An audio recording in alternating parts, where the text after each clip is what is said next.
Ouais, donc c'est ça qu'on disait. On disait que en fonction des donc rebonjour, en fonction des traductions, il y a la nef des enfants des vainqueurs et la marche vers l'éveil. Donc vous pouvez comparer les deux. Ici, il y a une différence flagrante dans la troisième strophe, justement, ouais. Mais ça, c'est pas très grave. Et comme on l'a dit aux éditions Palmacara, il y a aussi comprendre la vacuité. C'est le commentaire du neuvième chapitre de Kunsan Palden et de Minyak Sonam. Ouais, donc un commentaire plutôt dans la tradition Nyingma. Nimapa, et l'autre, un commentaire plutôt dans la traduction, dans la tradition Galupa, et dans l'art de la sagesse ou dans Tant que durera l'espace. Sassante dit qu'il s'appuie justement dans son commentaire sur ces deux commentaires. Donc c'est ça qui est intéressant. Mais c'est très proche. Le commentaire Nimapa et le commentaire Galupa sont très proches malgré tout. Je me souviens avoir bossé pour le centre de Bli dans le Jura, un centre Nimapa, et le Kempo, qui est vraiment très très bien. Kempo Karma Wangel avait commenté le neuvième chapitre et c'était très similaire à ce qu'on retrouve dans la tradition Galupa. Il y a beaucoup de choses qui sont très similaires. Et quand il y a des divergences, c'est intéressant aussi, ça permet d'étoffer un petit peu notre compréhension. Voilà, donc ça, c'était par rapport au bouquin. Et donc, de quoi est-ce qu'on a parlé ce matin?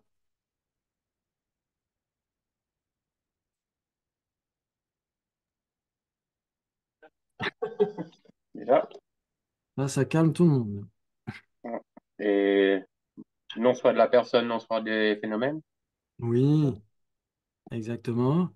Ouais, Les deux vérités. oui, Le continuum de la personne a toujours été en lien avec les 12 liens, là. oui aussi.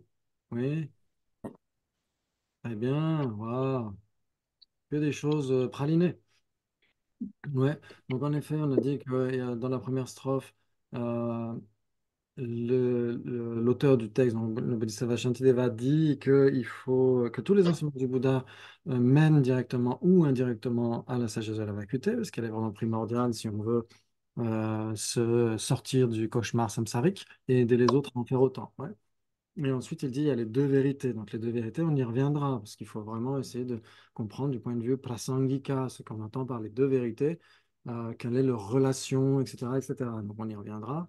Et ensuite, dans la strophe 3 il dit il y a les êtres ordinaires ou les êtres mondains, littéralement, Jiktenpa, en tibétain, Jikten, c'est le monde, et Jiktenpa, ça veut dire les êtres mondains. Et ensuite, il dit il y a les yogis, ouais, Nevjorpa. Ok, dans les commentaires de sa synthèse, il dit que les mondains, ça renvoie pas uniquement aux personnes qui n'ont aucune approche de la philosophie, mais aussi des personnes qui acceptent l'existence inhérente, ouais, qui acceptent, qui sont essentialistes. Et donc, ça peut renvoyer aussi au Vaibhashika et au Sautrantika. Ouais, pourquoi pas? Donc, il y a plusieurs interprétations possibles par rapport à ça. Ok. Pour les deux vérités, donc on a dit qu'il y avait pour les vérités relatives trois sens donnés par Acharya Chandrakirti. J'ai vérifié, c'est pas dans le Madhyamaka Avatara d'Acharya Chandrakirti, c'est dans son commentaire au Madhyamaka Shastra, le Prasanapada, les paroles claires. Mais en tout cas, c'est Mhm. toujours lui, c'est Acharya Chandrakirti qui dit qu'il y a ces trois sens de vérité relative, donc vérité voilée ou obscurcissante, vérité relative et vérité conventionnelle. Ouais. Ok, très bien, très bien. Donc c'est un petit peu ce qu'on a dit ce matin. Ensuite, justement, ces fameuses diapos. Oh là là, des effets spéciaux, ça va être super. Ah, fantastique. Ouais. Donc ici, vous Ah, reconnaissez cette image? C'est où? C'est quoi? Est-ce que c'est la Mecque? Est-ce que euh, Bodhgaya. c'est le Mahabodhi Temple? C'est le temple? Ou juste derrière le temple où le Bouddha a manifesté l'éveil? Oui, ok, très bien. Donc, mhm. c'est justement parce que c'est Magnifique. lui, ça vient du Bouddha Shakyamuni, toutes ces écoles philosophiques. Ouais. Donc, on dit Mhm. Siddhanta en sanskrit ou en tibétain, c'est pareil. Ok, les écoles philosophiques, très bien. Donc, vous savez qu'il y a deux véhicules. En général, on peut décrire la tradition bouddhiste, les voies bouddhistes en deux véhicules. Ouais, c'est quoi? C'est. Hinayana, Fondamental. Oui, oui. Comment on les formule? petit et grand véhicule. Oui, c'est vrai qu'à l'époque, on disait Hina, Yana, parce que Mhm. c'était en correspondance avec le Mahayana, qui veut dire grand. mais on peut dire le véhicule de libération individuelle. Ah, C'est beaucoup plus conforme à leur intention, parce que qu'est-ce qu'ils veulent obtenir? C'est marqué dessus. Leur les libération virtuels, individuelle. ouais. La libération individuelle, ce qu'on appelle le pratimoksha. Pratimoksha, ça veut dire la libération individuelle, et donc le véhicule de libération individuelle. Ouais. Le pratimoksha yana, ouais, c'est plus conforme. Ouais. Ou Sasanté Dalai Lama parle de la tradition Pali, ouais, parce que la plupart des enseignements que le Bouddha a donnés dans le premier épisode, ont été retranscrits en pali, même si lui, il n'a pas parlé en pali, il a parlé en magadhi, ouais, qui était sa Mhm. langue originelle, avec le sanskrit bien sûr. Et le pali était une langue, a été considérée comme une langue très proche du magadhi, donc c'est pourquoi ça a été retranscrit en pali. Ok, donc c'est juste pour des petits détails. Et donc, il y a deux écoles, le Vaibhashika et le Sautrantika, qui sont considérées comme des écoles du véhicule fondamental. On verra pourquoi on les appelle comme cela. Ouais. Ok. Donc, le Vaibhashika, il y a beaucoup de types de Vaibhashika différents. Quand on dit ici dans nos réunions et dans la tradition tibétaine en général, quand on parle du Vaibhashika, c'est l'un des Vaibhashika, celui qui est connu par les Tibétains. Ça ne veut pas dire que ça s'applique à tous les systèmes Vaibhashika, hein. Donc ça, c'est une nuance supplémentaire. OK. Ensuite, on va voir pourquoi on les appelle comme ça, tout ça. Après, bien sûr, on parle de grands véhicules ou véhicules universels parce qu'on englobe tous les êtres dans notre pratique. Ou donc Mahayana, ça veut dire le grand véhicule, littéralement, ou Sasanté parle de la tradition sanskrite. Ouais. OK. Donc voilà, c'est juste des petits détails pour que vous voyez un petit peu de quoi on parle. Ensuite, les écoles du Mahayana, traditionnellement, sont l'école de l'esprit seul, le Chittamatra, et le Madhyamaka, ouais, la voie médiane. Ok, très bien. Donc ça, c'est juste pour que vous voyez déjà le principe général, comment est-ce qu'on distingue ces quatre écoles en deux ensembles de deux. Ouais, on va voir pourquoi par la suite. Bien sûr que je vous enverrai les diapos, vous n'êtes pas obligé de tout noter. Mhm. Ok.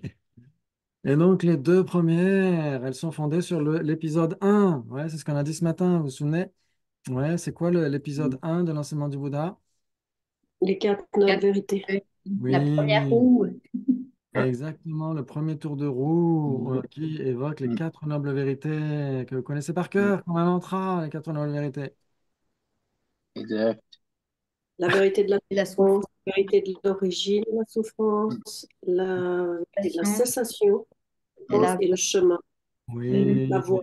Les voix. exactement, les vraies souffrances, les vraies origines, les vraies cessations et les vraies voies.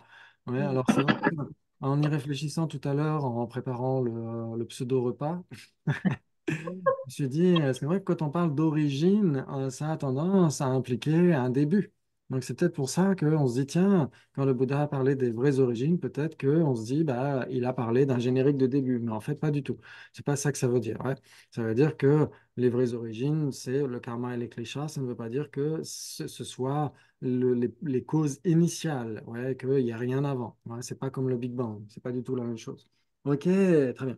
Et donc, les écoles Vaibhashika et Sautrantika s'appuient pour l'immense majorité de leurs tenants sur le premier cycle de l'enseignement du Bouddha, ouais, sur le cycle des quatre nobles vérités. Ouais. La plupart, l'immense majorité des Vaibhashika et Sautrantika ne vont pas reconnaître les autres enseignements du Bouddha. Ouais. Ok. Mais comme disait Vénérable Gensen Ananda, il disait qu'en effet, les Vaibhashika et Sautrantika Nagarjuna pourrait, pourquoi pas, accepter aussi le Mahayana comme étant la parole du Bouddha. On verra ça aussi dans le neuvième chapitre.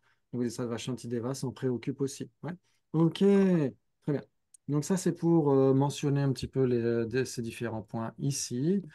Ensuite, vous avez l'école Madhyamika qui s'appuie sur le second cycle, ouais, de l'enseignement du Bouddha. Ça renvoie à quoi le second cycle? La compréhension du sutra du cœur, non? Enfin, de la... Il en fait partie, en effet.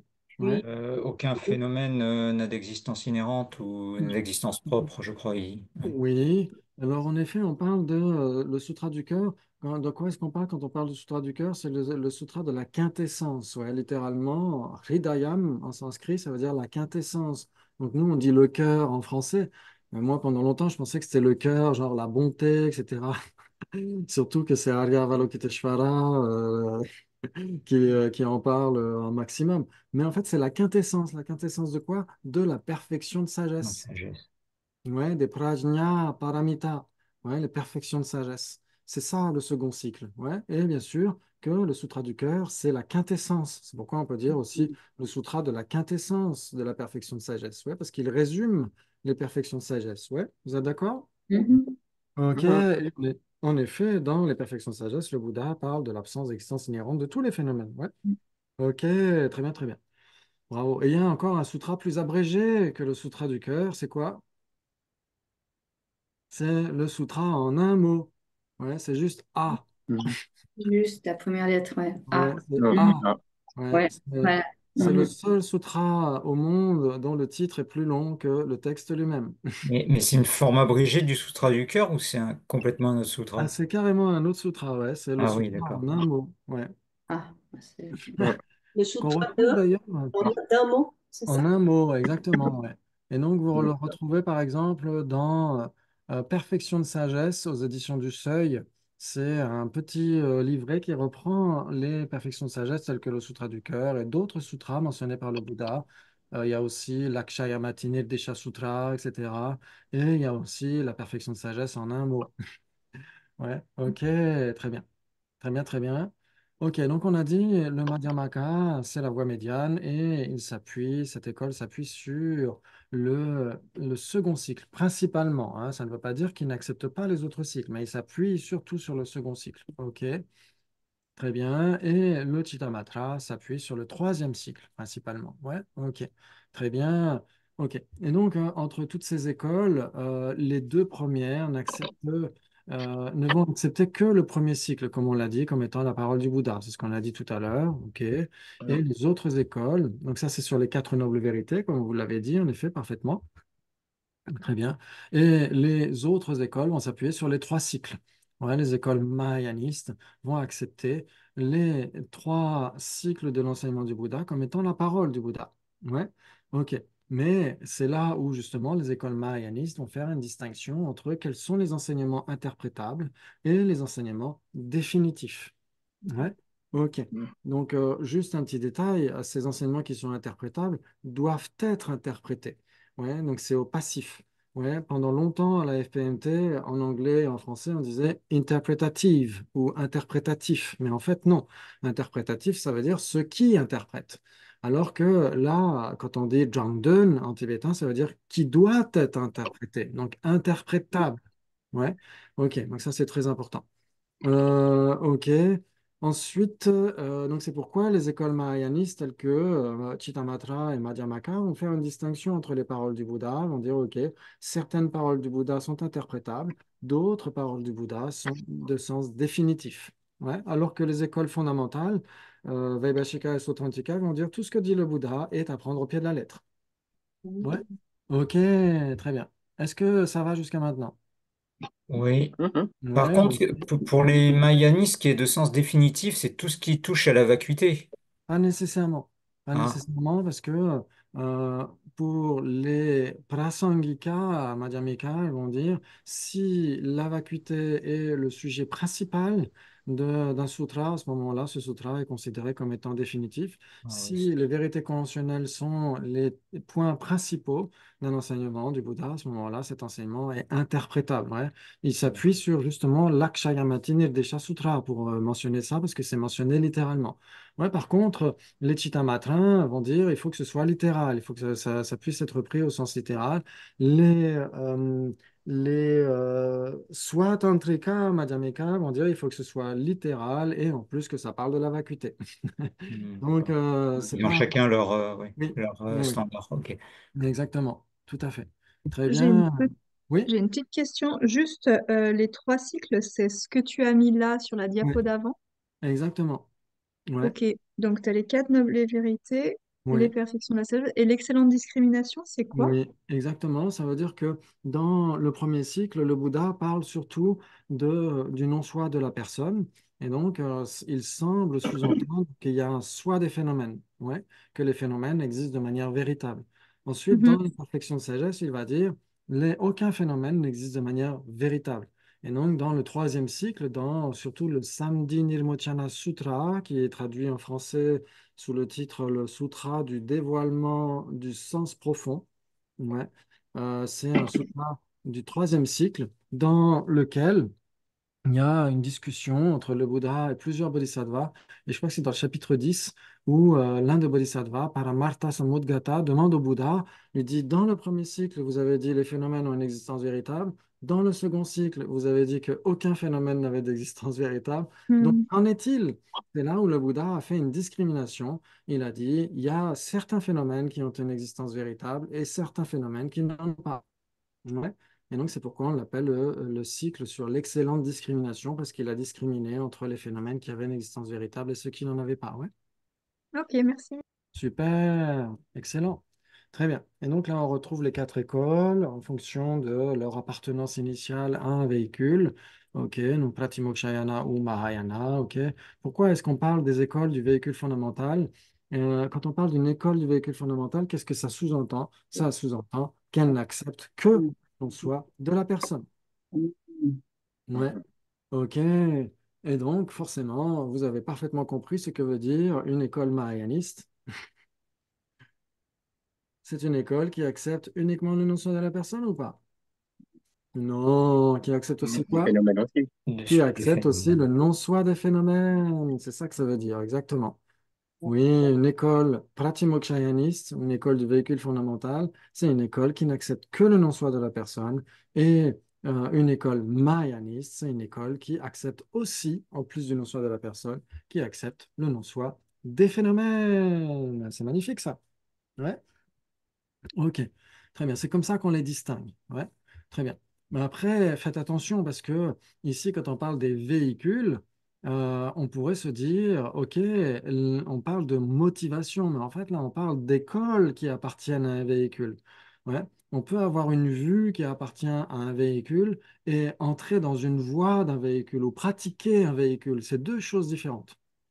Ouais, c'est deux choses différentes. On va dire que la vue ou l'école philosophique, c'est le GPS. Ouais. Et la pratique, c'est la route que vous prenez. Ouais. Donc, vous pouvez très bien prendre une route qui mène vers la libération individuelle ou qui mène vers l'éveil pour le bien de tous les êtres. Et vous pouvez avoir un GPS qui initialement relève du véhicule fondamental ou qui relève du Mahayana. Vous pouvez être un pratiquant du véhicule fondamental, donc rechercher la libération individuelle et avoir une vue madhyamika. C'est tout à fait possible. Ouais. Et inversement, vous pouvez être quelqu'un qui va développer bodhicitta et vouloir obtenir l'éveil pour le bien de tous les êtres, mais avoir une vue Vaibhashika ou Sautrantika. C'est tout à fait possible. Ouais, donc il y a quatre possibilités entre quelqu'un qui pratique une voie et ou un véhicule et quelqu'un qui a une vue d'un véhicule. Quatre possibilités. Ouais. Waouh! Ok, j'ai d'autres diapos là-dessus, mais on va pas trop. On verra ça plus tard.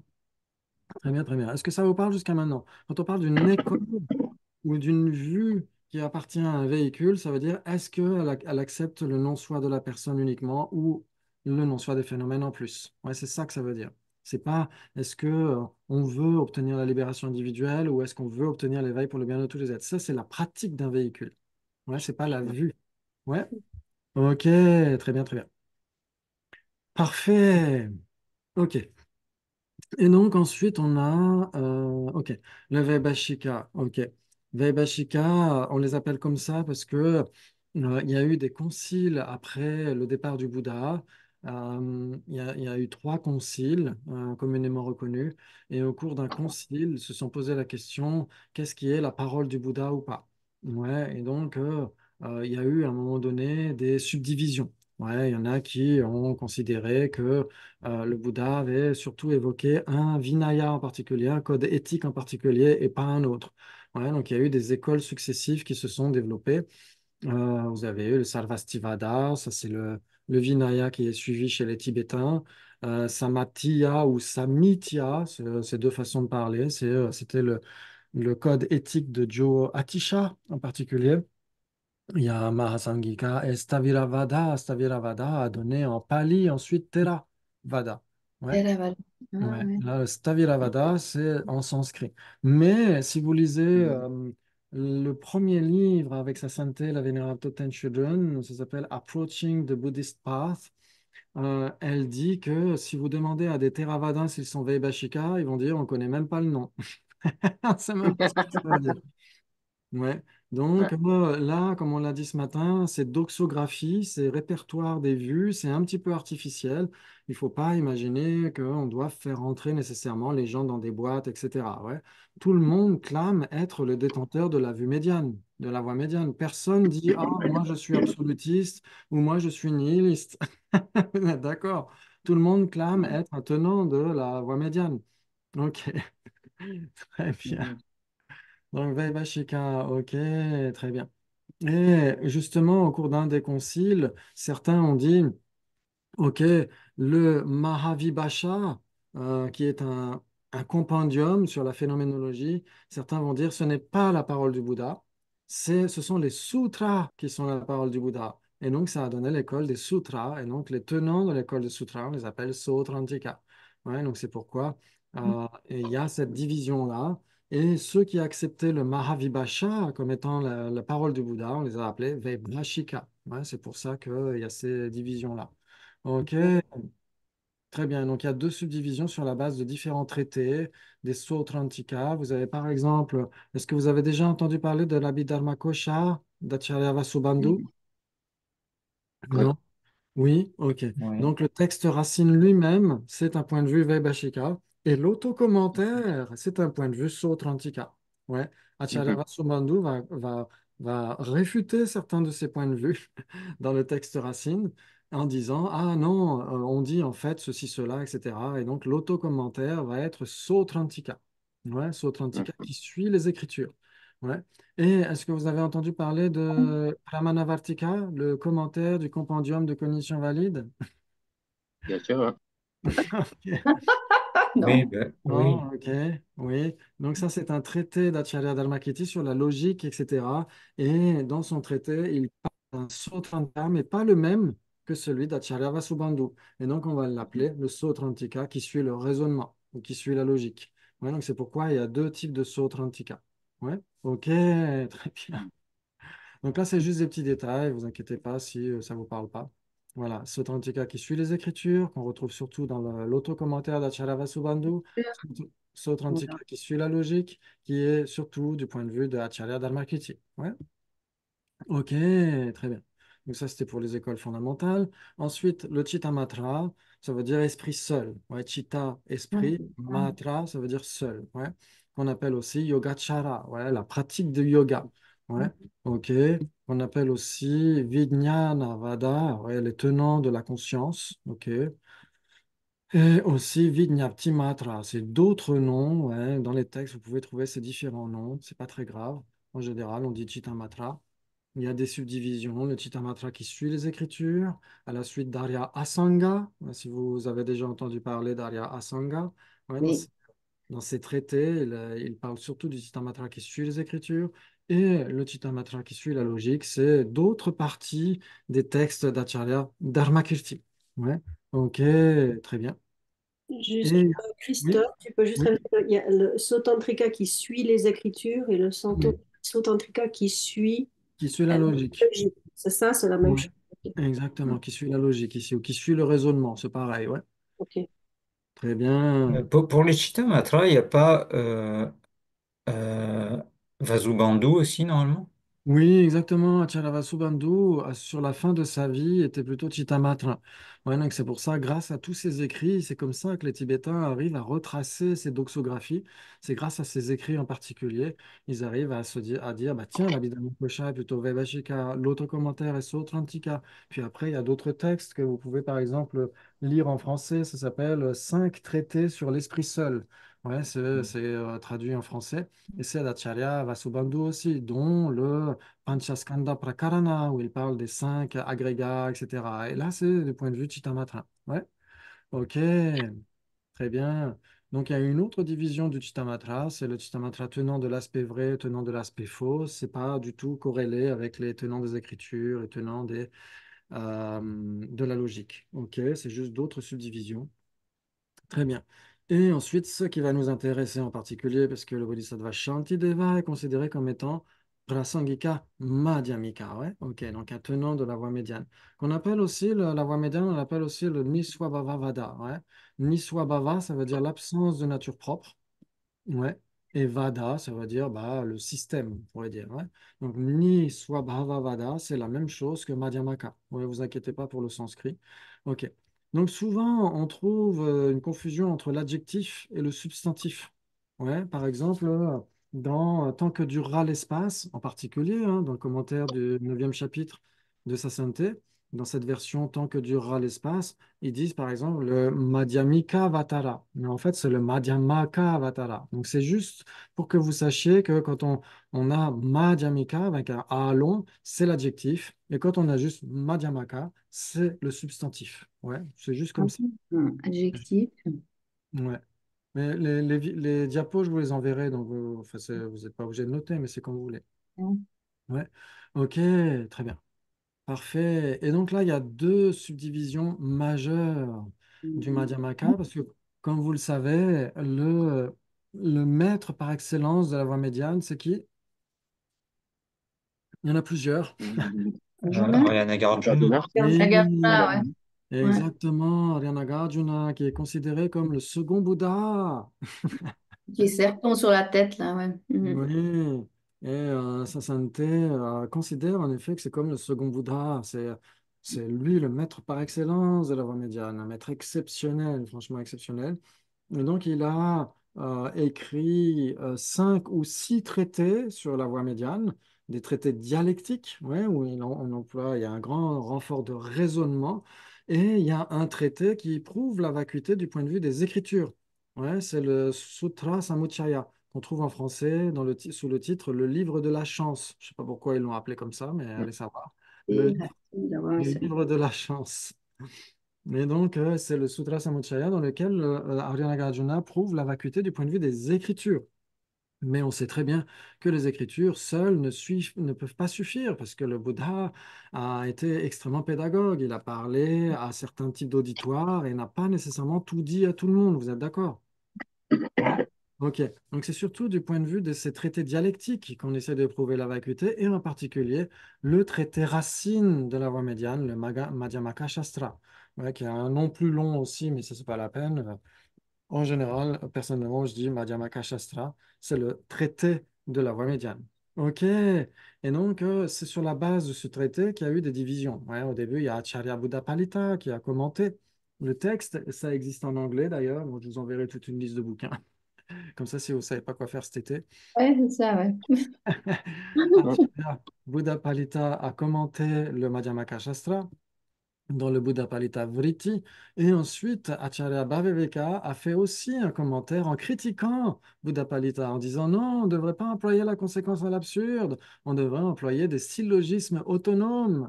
Et donc, c'est là où il y a eu cette division entre les conséquentialistes, ou prasangika, et les autonomistes, les swatantrika. Oh, c'est magnifique ça. Ok. Très bien. Et donc, en effet, Acharya Bhaviveka a été considéré par la postérité comme étant soit tantrika madhyamika, ouais, donc un tenant de cette école, soit tantrika madhyamaka. Ouais. Ok, donc ça c'est juste pour les mots, les termes. Et ensuite, Acharya Chandrakirti, qui est considéré par toutes les écoles indo-tibétaines comme étant le commentateur par excellence de Arya Nagarjuna. Et en effet, dans son Prasanapada, qu'on a mentionné tout à l'heure, il réfute Acharya Bhavaviveka et donne raison à Acharya Buddhapalita en disant on devrait employer la conséquence à l'absurde. Donc c'est à partir de lui qu'on a ces mentions soit tantrika ou autonomiste et prasangika, conséquentialiste. Ouais. Ok, c'est magnifique ça. Magnifique. On Il y a voit qu'il la y a, vache sur le oui, mur. il y a la vache sur le mur. Et il y a le lion en pierre Lion aussi. sous son bras, ouais. Ouais. Exactement, ouais, tout à fait. Et, Ça fait partie des anecdotes de son récit de vie. Une et fois, des j'étais fois, il y a parti. les moines avec le chapeau qui est tombé, là, qui n'a pas la pointe. C'est quoi? Ouais. Ah oui, oh. Ouais. En fait, c'est Il y en peut-être. a toujours un Ouais, voilà. c'est tout à fait possible. Ouais, Ouais. c'est tout à fait possible. Est-ce que, en général, le chapeau pointu, c'est pour symboliser l'acuité de l'esprit. C'est pour les pandits, les érudits. Ouais. Ouais. Il a le chapeau, mais il n'a pas la pointe en haut. Il a Alors, ah bon? Là, il n'a pas la pointe en Non, haut? non, lui, il a la pointe en haut. Non, Ah, mais ok. je veux dire, beaucoup de gompas, en fait, il y en a toujours un. Ouais, Voilà, c'est voilà. possible. Oui. Ouais, comme un bonnet de nuit.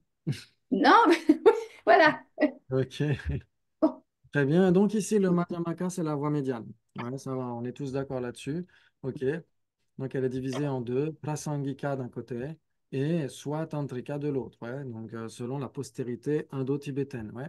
Et le Swatantrika va être divisé à son tour. Vous avez les Sautrantika Swatantrika et vous avez les Yogacara Swatantrika. Pourquoi? Parce que ils vont tous être d'accord pour dire qu'il n'y a pas d'existence véritable. Ouais, mais certains vont dire que conventionnellement, on peut accepter les phénomènes tels que les Sautrantika vont les mentionner, et d'autres vont dire conventionnellement, on peut accepter les phénomènes tels que les Chittamatrins vont l'affirmer. Ouais, ça veut dire que les Sautrantika, Swatantrika vont accepter les phénomènes extérieurs à la conscience, et les Yogacara, Swatantrika ne vont pas accepter les phénomènes extérieurs à la conscience. En gros, c'est une grosse division comme ça à la louche. Mais après, il y a d'autres distinctions. Ouais. Et le Bodhisattva Shantideva fait partie du Prasangika, est considéré comme étant Prasangika. Ouais. Est-ce que ça vous parle? Oh oui. Et très bien. Donc, en effet, comme on a dit, les Vaibhashika et les Sutrantika n'acceptent que le non-soi de la personne. Et là, attention à effets spéciaux. Et on arrive sur un deuxième slideshow. C'est magnifique. Ok. Alors, peut-être que j'ai trop de diapos ouvertes. Non, ça va? Ok. Donc, différents Ah, types c'est de bon. soie, c'est ça qui nous intéresse pour l'instant. OK. Et donc ici, comme vous pouvez remarquer, c'est le soi ou le non-soi de la personne. C'est pour ça que j'ai mis des silhouettes. Par exemple, vous avez des personnes humaines et vous avez aussi, par exemple, il y a deux chiens. Ouais, il y a la silhouette de deux chiens. Ouais, ça veut dire que les personnes humaines et non humaines sont des personnes. Vous êtes d'accord? Ouais, Oui. ok. Oui. C'est Oui, que, oui. du point de vue bouddhiste, une personne, ce n'est pas que un être humain. Ouais. Ah non. Tous les êtres qui peuplent le samsara, on pourrait dire même les arhats et les bouddhas, sont des personnes. Ouais. C'est tous ceux qui ont une conscience. Enfin, continue. Oui, Ouais, exactement. même les sans forme, quoi, c'est ça. Hein. Ouais. Oui, exactement. Ce sont des personnes aussi. Ouais. Ok, donc c'est ça qu'il faut voir. D'ailleurs, c'est intéressant parce que le mot personne en français, ça vient du latin personare. Ouais, c'était le masque des acteurs de théâtre qui était un porte-voix. Ouais, et donc le masque et la personne, c'est très intéressant de voir qu'il y a une corrélation du point de vue de l'étymologie. C'est intéressant. Ok, très bien. Donc il y a des types de conceptions du soi qui sont philosophiquement acquises. Et il y a des types de conceptions du soi qui sont innées. Ouais. Qu'est-ce que ça veut dire philosophiquement acquis? Qu'est-ce que ça veut dire inné? Qu'est-ce que vous pouvez nous dire là-dessus? Faut bien que je vous fasse parler aussi. On est avec. C'est quelque chose qui remonte depuis des temps sans commencement. Oui, Alors qu'acquis, c'est ce qu'on apprend par l'éducation dans notre vie, dans cette vie-là, quoi, en fait. exactement. Inné, Tout c'est à fait. sans effort aussi, ça va tout seul. Oui, aussi. Exactement. On pourrait dire que l'acquis aussi, d'une certaine manière, quand on a une affliction acquise, elle vient spontanément. Ouais, par exemple, on peut être orgueilleux par rapport à son nouvel iPhone, etc. Et donc ça, c'est acquis parce que ça n'a pas été là depuis des temps sans commencement, hein, l'iPhone. Ok, très bien. Donc en effet, on peut dire que l'acquis, c'est issu d'une éducation, c'est nouvellement produit dans notre conscience, on pourrait dire. Ouais, ok. Alors que l'inné, pas du tout. Donc ici, si vous lisez l'anglais, il y a cet excellent bouquin, Bouddhiste philosophie, qui reprend un petit peu ces points-là. C'est un texte qu'on étudie à Drepung Ngomang en particulier, avec un très très bon commentaire. Et donc, dans leur introduction, ils parlent d'abord de ça. Ils parlent de différents types des niveaux de saisie du soi. Ouais, donc ce matin, on a parlé de l'Atman, vous vous souvenez? Ouais, on avait dit que pour les non-bouddhistes, il fallait accepter une personne permanente parce qu'il fallait que pour eux, qu'il y ait euh, la personne qui accumule le karma et la personne qui éprouve le fruit karmique, il faut que ce soit la même personne. Ouais. Et donc, c'est pourquoi ils acceptaient l'Atman. OK, et donc ça, on peut lire vite fait si vous voulez. C'est la conception selon laquelle il y a un soi non causé et n'agissant pas en tant que cause qui est sans partie et qui est indépendant de l'esprit et du corps. C'est la formulation classique des Upanishads sur l'Atman, l'âme individuelle, qui est en vérité identique à l'infini, le Brahman. Cela ne correspond pas exactement au concept de l'âme dans toute autre religion, bien qu'il y ait des corrélations, hein. Bien que dans la plupart des religions, il y ait au moins une âme qui survit à la mort et qui est par conséquent indépendante de l'esprit et du corps de cette existence. Ouais, donc là, ce sont les traducteurs qui parlent, hein, ce n'est pas le texte racine. Ouais. Ok, très bien. Et donc ça nous amène à penser en effet que c'est comme si la personne avait une existence permanente, unitaire et autonome. Ouais, vous êtes d'accord? Ok. Alors que les agrégats, est-ce qu'ils sont permanents? Non, Non, ils ne sont pas permanents parce qu'ils sont impermanent. Produit, impermanents. sans Excellent. produit. Sans produit. Oui, Ouais. exactement. Ils sont impermanents, ils sont produits, etc. Et grâce à ça qu'on peut transformer les choses aussi. Oui, aussi, exactement. Et on dit la personne serait unitaire ou indivisible. Est-ce qu'elle est sans partie ou est-ce qu'elle a des parties, les agrégats? Elle a des parties. Parti. Les agrégats, exactement, sont les parties de la personne. Est-ce qu'elle peut survivre aux agrégats ou pas? Non. Non. Et Dans donc, les agrégats, il n'y a plus la personne. Voilà, il oui, tout à faut fait. même sans, quoi.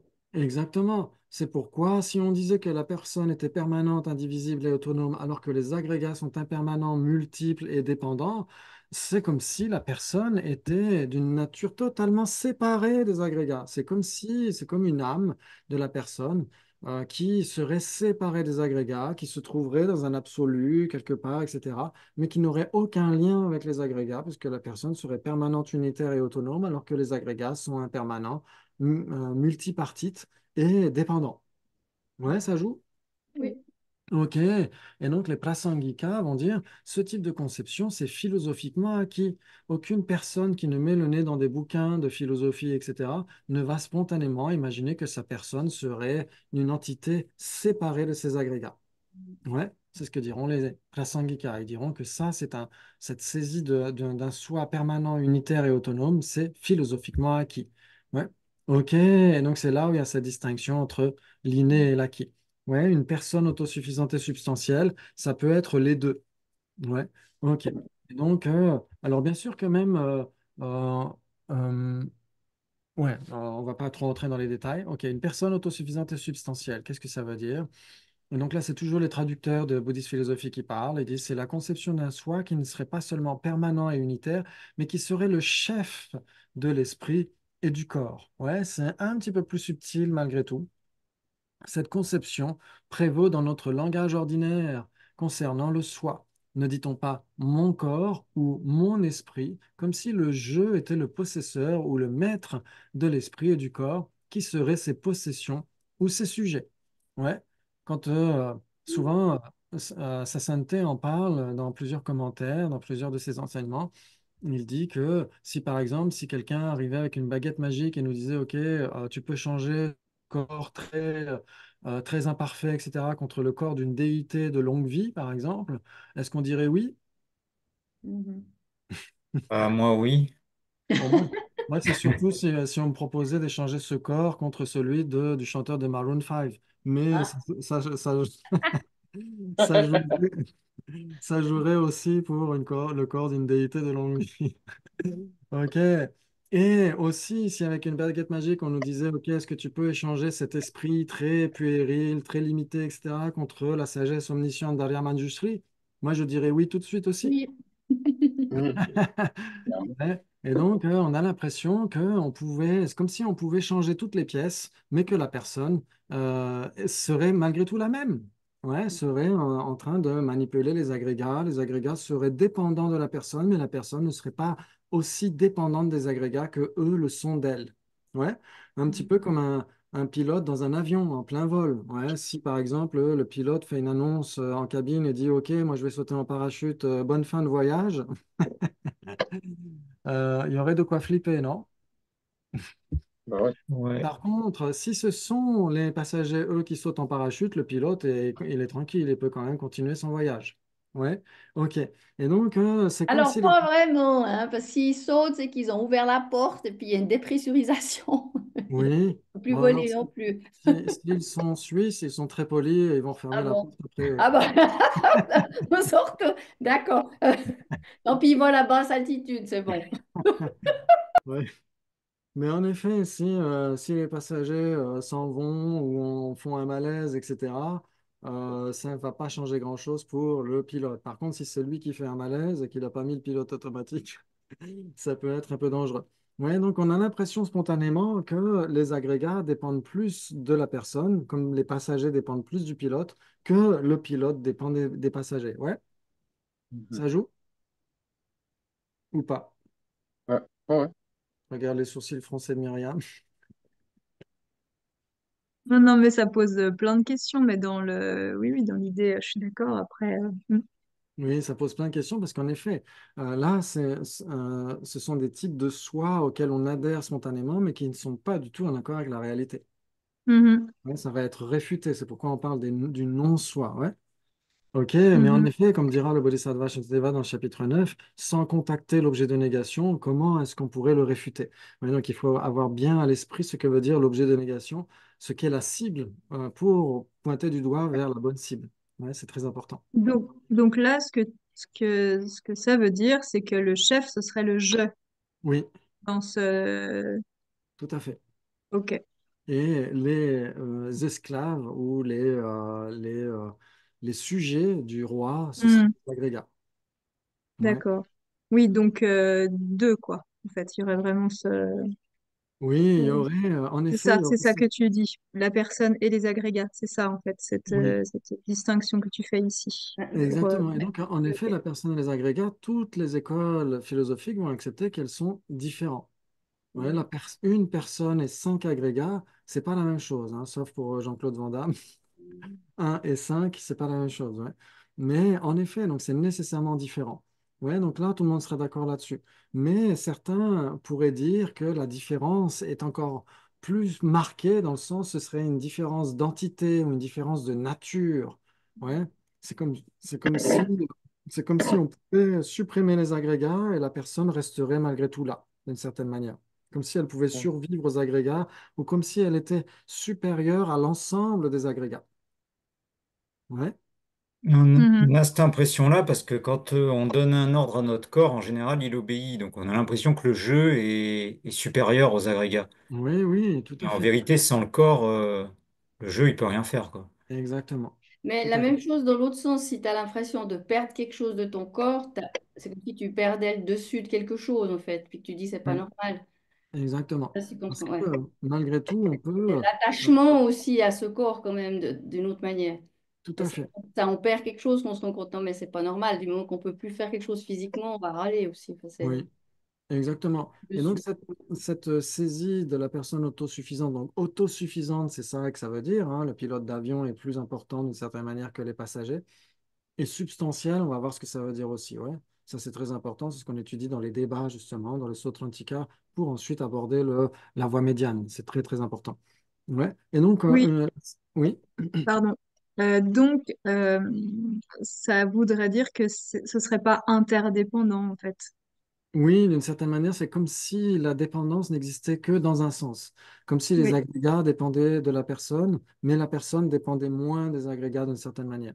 Ouais, exactement comme si on nous disait, OK, tu peux remplacer toutes les pièces, tu peux remplacer le corps par un corps parfait, l'esprit par un corps parfait, on dirait oui. Ouais, comme si on était toujours nous, mais qu'on pouvait changer nos agrégats, les remplacer totalement, et ce serait toujours nous. oui, oui, ce que tu disais avec la déité et puis avec Ouais, le chanteur. Ouais, ok. exactement. OK. Très bien, très bien, très bien. Et donc, ici, que veut dire existence substantielle, justement, si vous lisez l'anglais? Vous pouvez lire ce texte-là aussi, c'est vraiment génial. Alors après, voilà, il n'y a pas besoin nécessairement de lire toute une bibliothèque, mais ces différents points de vue ici sont très clairement mentionnés dans Knowledge and Liberation et dans les débats en général. Quand on étudie les débats à la façon Sotrantika, on apprend ça de manière assez importante. Ok, donc l'existence substantielle, ça veut dire, le premier sens, c'est est-ce qu'on parle d'un impermanent? Ouais, voilà, existence substantielle. Le premier sens, ça veut dire impermanent. C'est pas ça qui nous préoccupe là, c'est comment l'objet est perçu. Ouais, ok. Et donc ça, on va voir ça ici. Vous avez une distinction ici entre existence substantielle et existant imputé. Donc là, on pourrait dire existence substantielle appréhensible de manière autonome. Ouais, ça rejoint ce qu'on est en train d'évoquer ici par rapport à la saisie d'un soi autosuffisant et substantiel et un existant imputé dans le sens il n'est pas appréhensible de manière autonome. Voilà, donc ça, ces deux sont totalement contradictoires. Ouais. Ok. Et Là, donc, tu dis existant imputé, c'est permanent, c'est ça que tu veux dire, ou bien? Enfin, alors, existant quand on potentiel, prend c'est le, impermanent, et puis l'autre, il est si, permanent. si on prend le premier sens, oui. Ouais, Ici, le sens numéro un. ouais. Ouais, si on dit existant substantiel égale impermanent, dans ce cas-là, existant imputé, ça va être équivaloir à permanent. Ouais. Il est Alors que produit substantiel, il est produit, c'est ça aussi. Oui, exactement, tout à fait. Oui, alors qu'ici, quand l'objet est perçu, là, ça, on parle uniquement des impermanents. Là, Mhm. ici, existence substantielle appréhensible de manière autonome, d'ailleurs, je le rajouterai dans les diapos, et Mhm. existant imputé qui n'est pas appréhensible de manière autonome. Dans ce Mhm. cas-là, ça renvoie aux impermanents en général, de toute façon. Ouais. Ok, très bien. Et donc, c'est ça que ça veut dire, un existant substantiel appréhensible de manière autonome, ça veut dire qu'il apparaîtrait sans dépendre d'autre chose. Il apparaît sans dépendre d'autre chose. Ouais. Et un existant imputé qui n'est pas appréhensible de manière autosuffisante, il apparaît en dépendance d'autre chose. Ouais. Ok. Par exemple, vous avez une montre qui fond, comme chez Dali. Vous avez une montre. Ouais. Ok. Et vous avez le temps. Ok. Et donc, quand vous voulez observer le temps qui passe, qu'est-ce que vous regardez? La montre. La montre. Oui, ou vous regardez l'ombre à travers les arbres, etc. Vous regardez l'ombre d'un cadran solaire, etc. Donc, tous ces phénomènes ne sont nécessairement pas le temps. Vous êtes d'accord? Mhm. Mhm. Ouais, le temps est un impermanent, il change d'instant en instant, mais il n'est pas une montre, il n'est pas un cadran solaire, etc. Il n'est pas de la forme, il n'est pas de la conscience. Et donc, pour voir le temps qui, lui, est impermanent, mais n'est pas de la forme, qu'est-ce qu'on fait? On regarde de la forme. Ouais. Et donc, ça veut dire que le temps est un imputé, un existant imputé, alors que la montre, il n'y a pas besoin de regarder quoi que ce soit d'autre pour la voir. Elle est un existant substantiel. Ouais, tout comme la personne, c'est aussi c'est Oui. la même La, per- catégorie que le temps. Exactement, la personne est aussi un impermanent qui n'est Mhm. pas son corps et qui n'est pas son esprit, vous êtes d'accord? La personne n'est pas son corps. Ouais. La personne n'est pas son esprit, est-ce que vous êtes d'accord? Oui, j'accepte. Oui, ok. Et donc, qu'est-ce qu'on fait pour voir une personne? Bah, on regarde le corps ou le visage et on détermine la Exactement, personne. tout Hmm. à fait. Et donc, c'est pourquoi le corps de la personne est un existant substantiel, mais la personne elle-même, c'est un existant imputé. Or, de manière spontanée, quand on saisit le soi grossier de la personne en fonction avec le regard prasangika, on a l'impression qu'on pourrait voir la personne sans avoir besoin de voir autre chose. Ouais, quand on dit j'ai vu un tel, j'ai vu telle ou telle Ouais. personne, on a l'impression qu'on a vu la personne sans avoir besoin de voir son corps, son esprit ou d'entendre sa voix, etc. Mhm. C'est ça que ça veut dire, que cette saisie d'un soi autosuffisant est substantielle. Ouais, donc c'est une erreur puisque la personne est un existant imputé. Est-ce que ça vous parle? Oui. Mhm. Tout à fait. Ok, très bien. Donc ça, c'est très important parce que, comme on l'a dit ce matin, Sasanté Dalai Lama, dans Appearing and Empty, dit que la plupart de nos afflictions au quotidien sont des afflictions grossières, sont produites en dépendance de la saisie d'un soi grossier de la personne, cette saisie d'un soi autosuffisant et substantiel de la personne. Et donc, si on veut s'en débarrasser, il faut comprendre ce que veut dire, ce que voudrait dire existant, autosuffisant et substantiel pour la personne, si ça existait, afin de le réfuter. et afin de se débarrasser des afflictions grossières et ensuite de s'attaquer à l'existence inhérente. Ouais, ça vous parle? Oui. Ok, je regarde les sourcils. Ok, il y en a qui sont malins, qui n'ont pas mis la caméra, comme ça. Bon, Ok, quand on a déjà étudié ça un peu, c'est plus facile, hein, quand même. exactement, d'où Pas l'importance des photo, hein. débats. C'est, D'où voilà. l'importance de l'étude des J'admets que, débats. voilà. Ouais. C'est là, quand on étudie les débats, qu'on se rend compte, on se dit, ah, mais c'est ça que ça voulait dire. Ok, très bien. Très bien, très bien. Donc là, pour la personne, c'est pareil. En effet, vous avez le corps. Le corps est un existant substantiel parce que vous n'avez pas besoin de percevoir rien, rien d'autre que de la matière pour percevoir le corps. Ouais, le corps, c'est de la matière. Ok. Mais la personne, c'est quoi la définition de la personne? C'est hein. C'est Euh, une personne qui elle est établie sur la base de ces 5 agrégats. Oui, oui. Tout ou Quelque chose. partie de ces actes. Oui, de tout ou partie. Il y a ça aussi, ok, donc un individu imputé en dépendance de tout ou partie des 5 agrégats. Un individu imputé. C'est pourquoi cette définition insiste là-dessus pour dire que la personne est un existant imputé. Ça veut dire que ce n'est pas un existant substantiel. Et donc, c'est pour réfuter ce type de saisie d'un soi grossier pour les places anglicas. Cette saisie d'un soi grossier, comme quoi la personne pourrait être perçue, appréhendée sans avoir besoin de quoi que ce soit d'autre. Mhm. Ouais, ça joue? Mhm. Ok, magnifique. Oh, il y a aussi, quand tu dis indépendance d'autre chose, parce qu'il y a la définition, elle définit un DOM, et tu es obligé d'avoir, avant d'avoir, tu es obligé de connaître la définition pour poser un définiendum.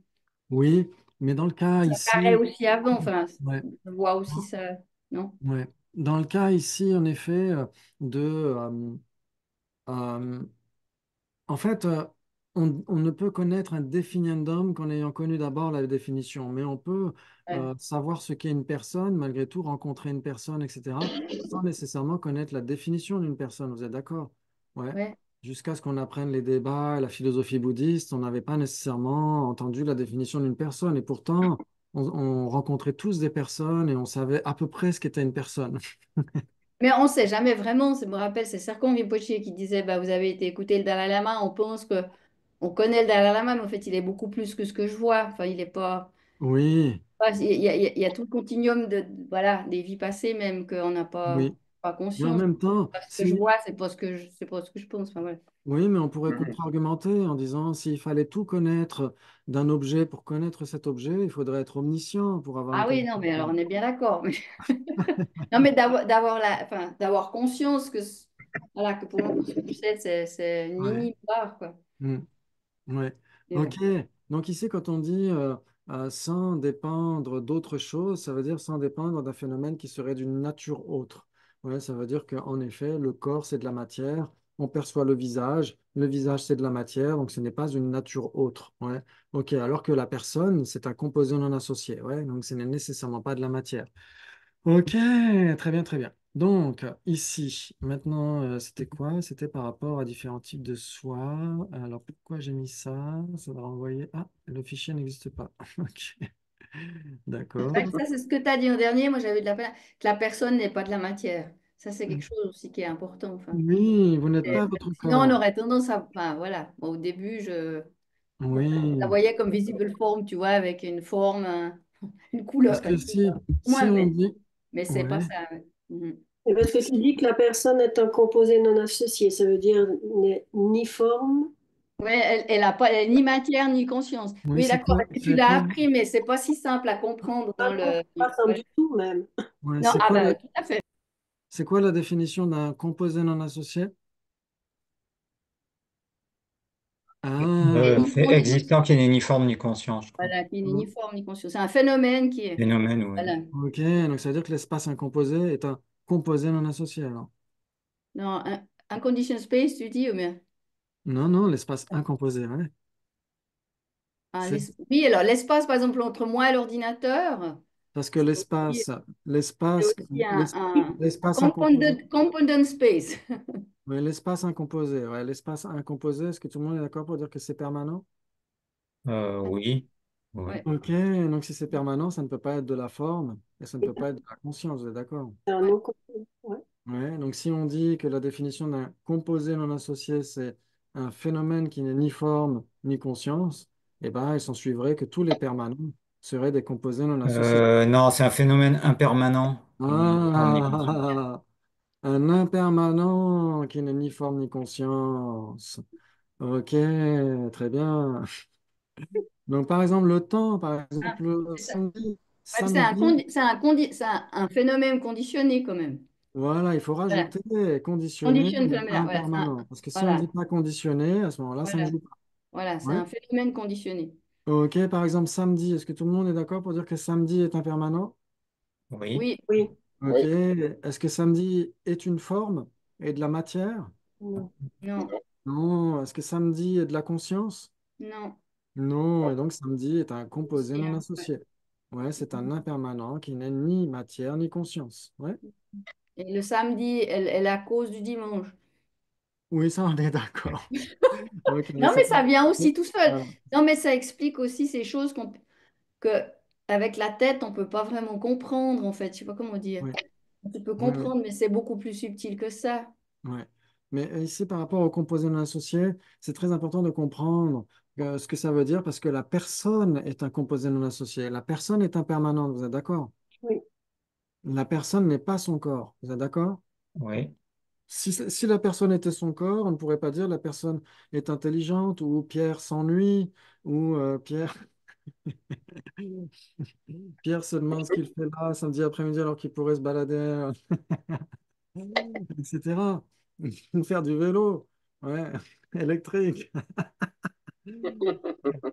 Si la personne était son corps, on ne pourrait pas dire cette personne est intelligente, cette personne est rusée, cette personne est triste, etc. Puisque le corps n'est ni intelligent, ni rusé, ni triste. Vous êtes d'accord? Ouais. Ok, la personne n'est pas son esprit. Si la personne était son esprit, on ne pourrait pas dire bah, qu'elle est assise, debout, en train de faire du vélo, etc. Vous êtes d'accord? Parce que l'esprit n'est ni assis, non, ni debout, ni en train de faire du vélo. Vous êtes d'accord? Mhm. Donc la personne existe en dépendance du corps et de l'esprit, mais la personne n'est pas son corps et la personne n'est pas son esprit. Ça joue ou pas? Et elle n'est même pas l'ensemble des deux, en fait. Et elle n'est pas l'ensemble des deux.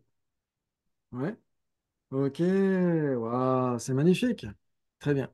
Donc pour revenir à ces différents types de soi, bah ça on l'a déjà vu, ça. Pourquoi je suis toujours sur le même.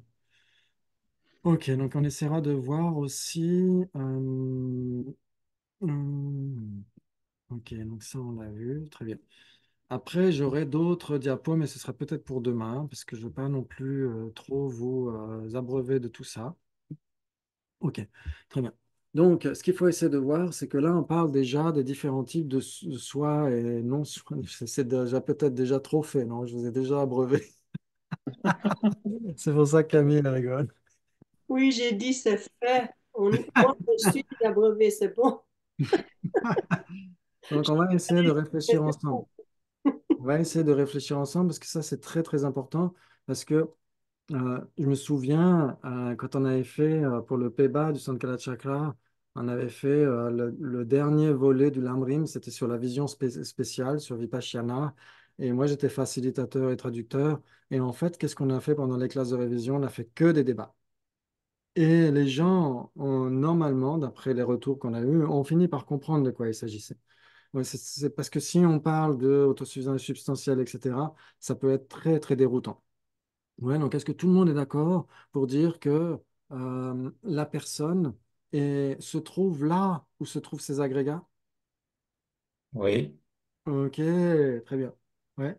On ne peut pas avoir la personne de la cuisine et ses agrégats dans le salon, sauf si elle vit dans un mini studio. C'est ma blague préférée. Voilà, on ne peut pas avoir la personne dans le salon et ses agrégats dans le jardin, vous êtes d'accord? Ouais. Ah, il y aurait des contre-arguments. Voilà, un jardin d'intérieur, ok. Donc, mais vous ne pouvez pas avoir les agrégats dans la maison et la personne à l'extérieur de la maison en même temps. C'est impossible. Ouais, ok. Et inversement, vous ne pouvez pas avoir la personne dans la maison et les agrégats à l'extérieur en même temps. la personne se trouve où se trouvent ces agrégats. Vous êtes d'accord? Ouais. Ok, donc ça veut dire que la personne et ses agrégats sont une même entité, sont une même substance. Si vous voulez pointer du doigt vers Isa, vous devez nécessairement pointer du doigt vers ses agrégats. Et si vous voulez pointer vers les agrégats d'Isa, vous devez nécessairement pointer du doigt vers Isa, même si ça ne se fait pas de pointer du doigt, c'est très mal poli. Mais c'est juste pour comprendre de quoi il s'agit. Ouais. Ok, donc ça veut dire que les agrégats et la personne sont une même substance, sont une même entité. Ouais, mais ne sont pas la même chose pour autant. Ça joue? Ouais. Ok, très bien. On pourrait dire, non seulement la personne et ses agrégats ne sont pas la même chose, elles sont contradictoires. Rien ne peut être à la fois Isa et les agrégats d'Isa. C'est soit l'un, soit l'autre. C'est comme la main droite et la main gauche. Alors, la main droite et Pas les deux. la main gauche sont contradictoires, mais en plus sont Voilà. deux entités différentes. Ouais. Ah, Alors que la personne et ses agrégats sont une même entité. c'est vrai. Mhm. Ouais. Ça, c'est très important. C'est Mhm. pourquoi on a l'impression de de s'identifier à l'un ou l'autre des agrégats, ouais, soit on a l'impression d'avoir une nature totalement différente des agrégats et de les contrôler, de les maîtriser, d'être le roi, les agrégats sont les sujets. Ouais. Et donc, il y a quelque chose qui ne joue pas de toute façon dans ces deux façons d'envisager la personne par rapport à ces agrégats. Et donc, dès qu'il y a une erreur, dès qu'il y a une distorsion comme ça engendre un type d'ignorance qui va engendrer d'autres afflictions. Ouais, donc, c'est pourquoi il faut comprendre comment la personne fonctionne avec ces agrégats. Ouais. Ouais. Une personne et cinq agrégats sont nécessairement contradictoires. Rien ne peut être à la fois un et cinq.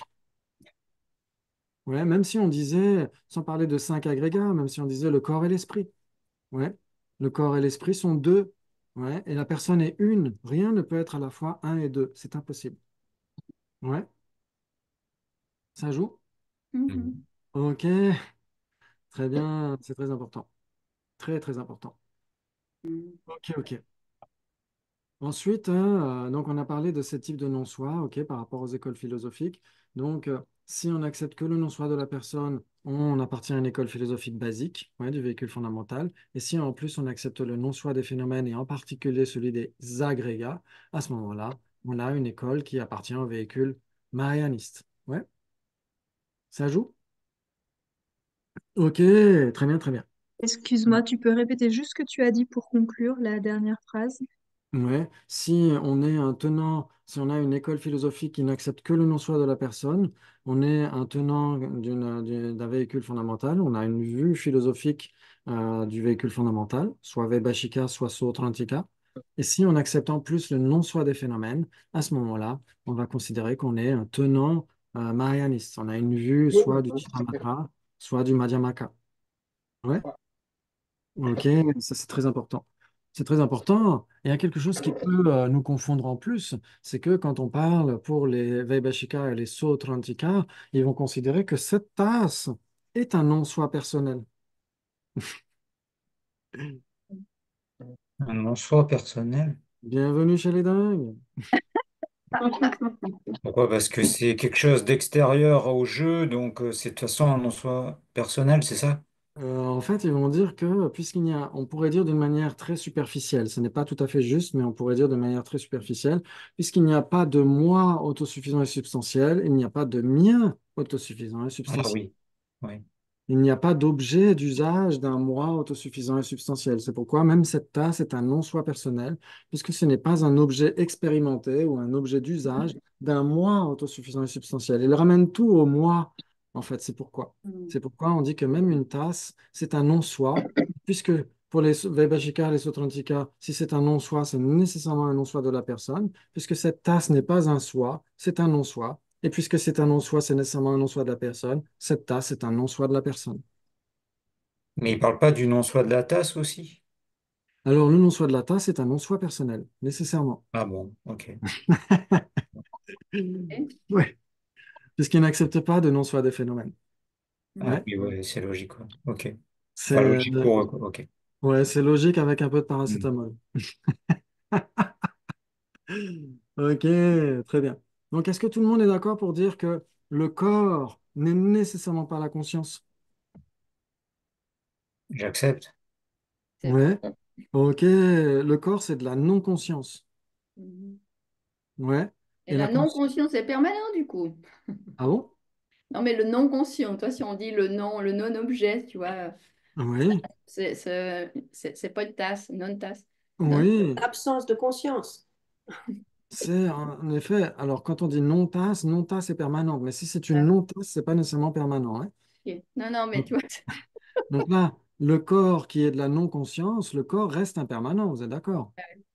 Et le corps est une non-conscience ou est une absence de conscience, vous êtes d'accord? N'est pas de la conscience. C'est ça que ça veut dire quand on dit non-conscience. Ouais.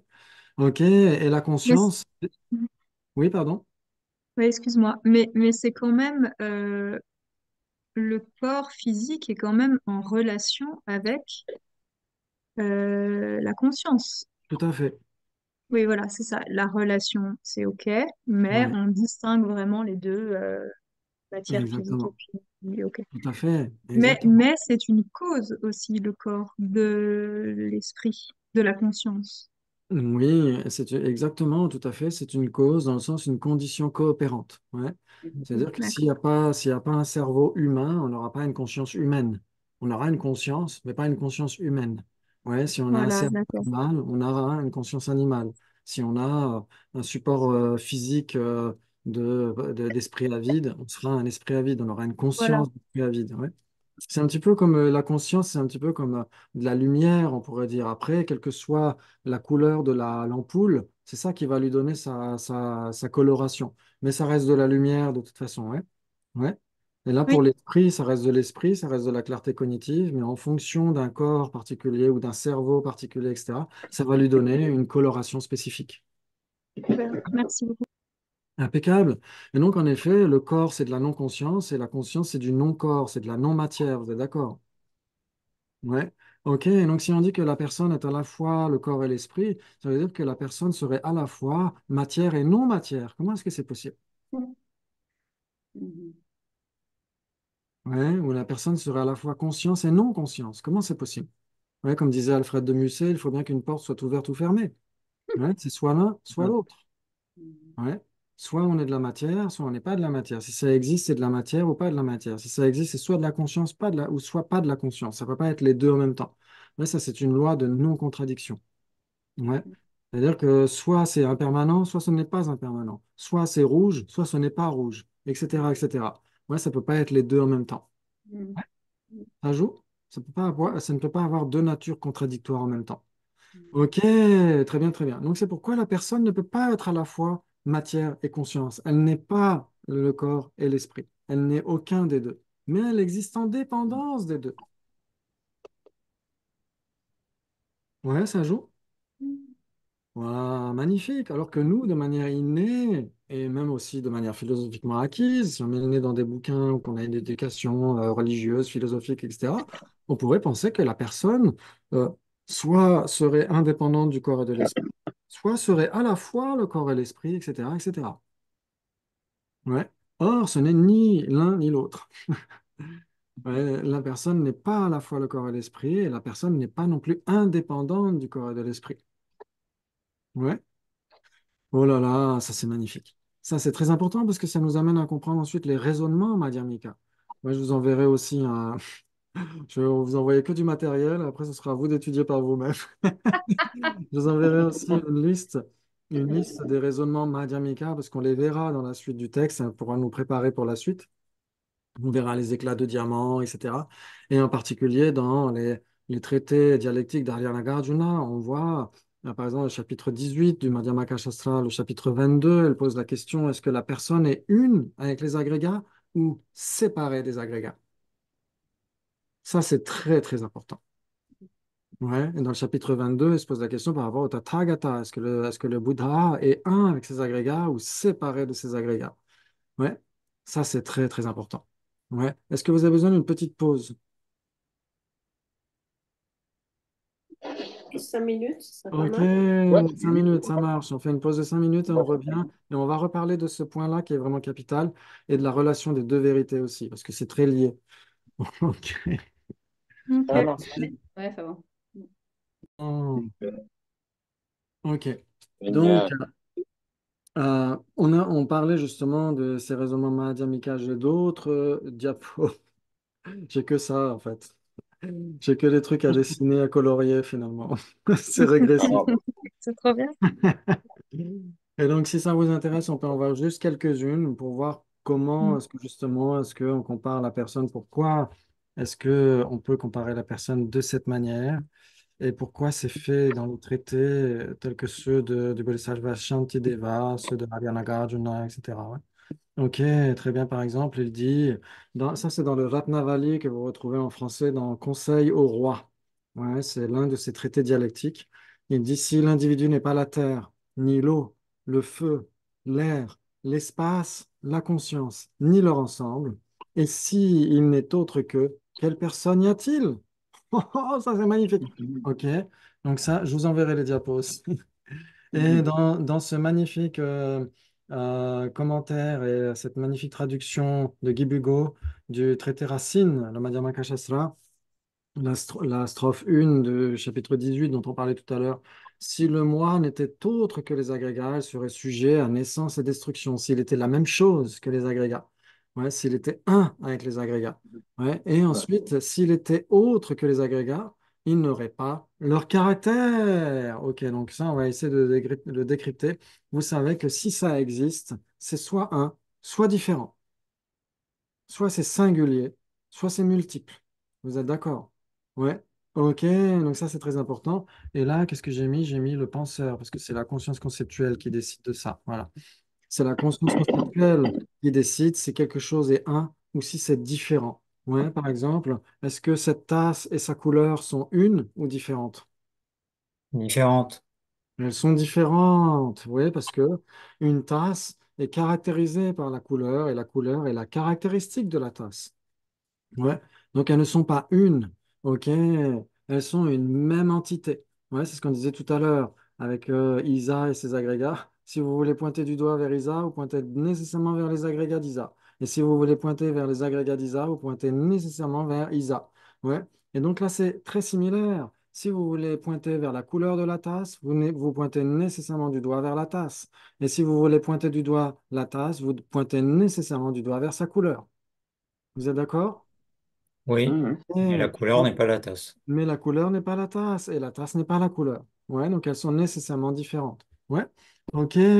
Donc ça, c'est la conscience conceptuelle qui décide si quelque chose est un ou différent. Très bien. Donc maintenant, quand deux phénomènes sont différents, ils peuvent en plus être contradictoires. Ça veut dire que rien ne peut être à la fois les deux. Comme on a dit tout à l'heure, la personne qui est une et son corps et son esprit en gros, ou les cinq agrégats si vous voulez, rien ne peut être à la fois une personne et cinq agrégats. Vous êtes d'accord? Ouais, tout le monde est d'accord? Je regarde les sourcils.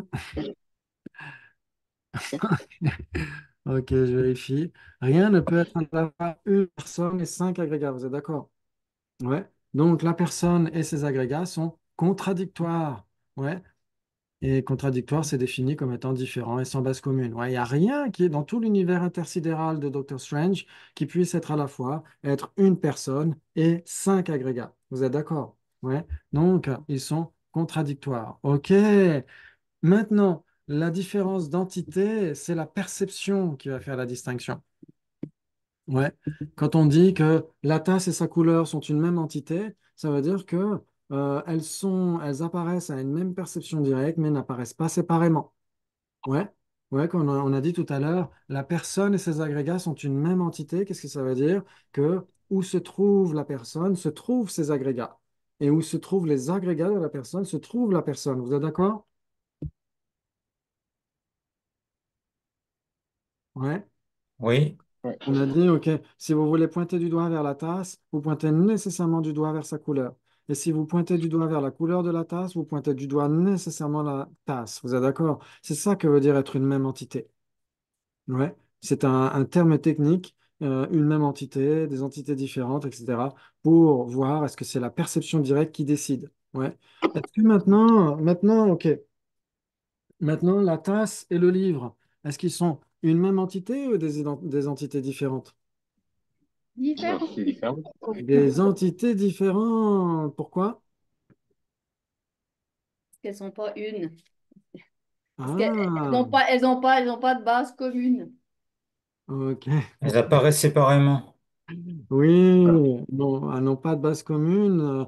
On pourrait dire à ce moment-là, la tasse et sa couleur sont des entités différentes parce qu'elles n'ont pas de base commune. Ouais. Rien ne peut être à la fois une tasse et une couleur. Ouais. Ok. Par contre, si on dit elles apparaissent séparément, la perception directe est capable de les distinguer et donc ce sont des entités différentes. Vous êtes d'accord? Mhm. Ok. Tout à fait. Maintenant, est-ce que la personne et ses agrégats sont des entités différentes ou une même entité? Même entité pour moi. Même entité. Oui, même entité, parce que quand vous voulez voir une personne, qu'est-ce que vous faites? Vous regardez le visage de la personne, vous entendez la voix de la personne, etc., etc. Ouais, ok. Et donc, ça veut dire que quand vous voyez le visage de la personne, vous voyez la personne, tout simplement. Ouais, ok, très bien. Donc, la personne et ses agrégats sont une même entité. Ouais, ça, c'est très important. Mais elles restent différentes. La personne et sa conscience, la personne et son corps restent différents et restent même contradictoires. Ouais, par exemple, ici, vous avez Bob. Je vous présente Bob. Mhm. Bob. Les lunettes. Ouais, Bob. Ok. Et venir, ça. Bob ici, ouais. Bob et son nounours, est-ce qu'ils sont différents ou pas? Ah, Bob, pas vu. Oh. Oui, ils sont différents. Oui, ils sont différents. Ils sont différents parce que... Ce n'est pas la même entité. Oui, exactement. Si ce sont des entités distinctes, c'est nécessairement différent. Ouais, ça veut dire que même la perception visuelle est capable de les distinguer. Donc, ils sont nécessairement différents. Ouais, ça joue. Ils sont même contradictoires, puisque rien ne peut être à la fois Bob et son nounours. Ouais, entre une graine et sa pousse, est-ce qu'ils sont différents ou pas? Est-ce qu'une graine et sa pousse sont différentes? Oui. Oui, Oui, elles sont différentes. Elles sont même contradictoires, parce que donc l'une c'est n'est pas la cause l'autre. et l'effet aussi. Exactement, l'une est la cause et l'autre est l'effet. Exactement. Très bien. OK. Et donc, elles sont des entités différentes parce qu'elles apparaissent séparément à la perception directe. Vous êtes d'accord? Quand vous voyez la graine, vous ne voyez pas la pousse. Et quand vous voyez la pousse, vous ne voyez plus la graine. Mm. On est d'accord? Mm. OK, très bien. Bravo, bravo. Ça, c'est très important. Ouais. OK, donc ça veut dire que la graine et la pousse sont des entités différentes. En plus d'être différentes, elles sont aussi contradictoires. Ouais, OK. Mais Mais ils ont un lien causal. oui, exactement, tout à fait. Alors que la personne et ses agrégats n'ont pas de lien causal, vous êtes d'accord? Vous n'avez Mm. pas d'abord les agrégats de la personne et ensuite la personne. Vous avez nécessairement la personne quand vous avez les agrégats de la personne. Ouais. Donc les agrégats de la personne et la personne coexistent nécessairement. Ouais. Ok. Très bien. Très bien. Ok. Donc là, on est d'accord là-dessus. Le problème, c'est que si... Alors tout le monde sera d'accord pour dire... Après, il y a une petite subtilité, parce que quand on voit quelqu'un, la première chose qu'on voit, c'est les agrégats. Et l'idée de la personne arrive juste après, Oui. en Ou général. Ou en même temps. Pas Ou en ou en même temps. même Mais je temps, pense que c'est ou parce qu'on a vu même... les agrégats d'abord, parce que la personne, on la voit pas directement. Mais si, on la voit directement, On voit justement. le corps directement. Oui, mais justement, la personne, on la voit en dépendance de la perception du corps, exactement comme la montre avec le temps. Ah oui, donc c'est simultané, ouais. Ouais, Ouais, ouais. ouais, on n'a pas d'abord la montre, et après, on fait pas une inférence, en fait. On ne déduit pas logiquement, tiens, il est 4 heures parce que ma montre Hmm. indique 4 heures. On regarde le temps, paf, en regardant la montre. Ouais, Ouais. Et pour la ouais. personne, c'est pareil. C'est pas une inférence, c'est pas une déduction logique. Hmm. On dit, tiens, on pourrait même penser à la personne avant de voir ses Ouais, agrégats. c'est vrai. On dit, tiens, je vais Mais aller voir Camille et Pierre, je vais aller voir, etc. mais c'est Ouais. un concept logique. Par exemple, ma petite fille aussi, il y a des choses, quand elle voit, on disait, bah, c'est grand-maman, chaque fois qu'elle voit une adulte, c'était une grand-maman.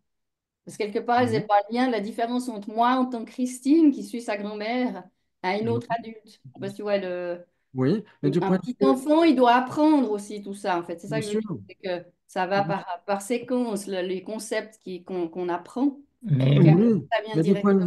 du point de vue du fait de percevoir une personne, quand on perçoit son visage, ça par contre, c'est pas une déduction logique, c'est pas quelque chose qu'on doive analyser, etc. C'est automatique.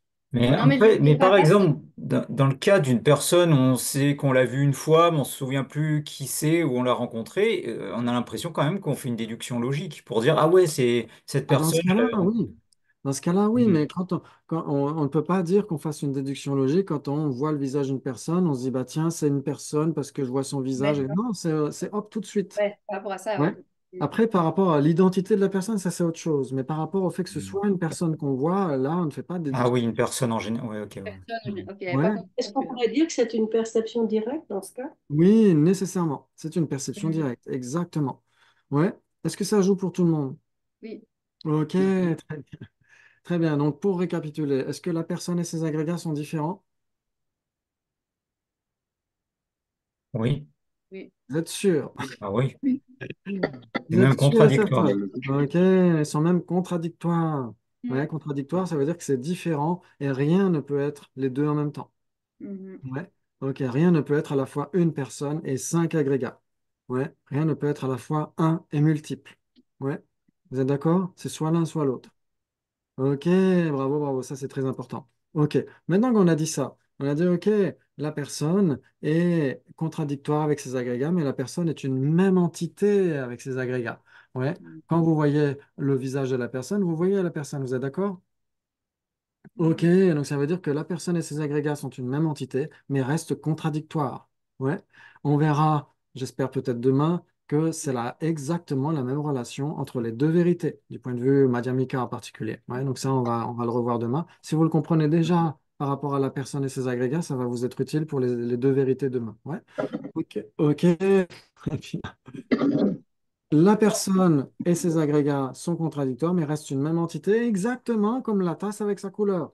La tasse n'est pas sa couleur, la couleur de la tasse n'est pas une tasse, ouais, mais les deux restent une même entité, ouais, parce que la perception directe n'est pas capable de les distinguer. Ouais.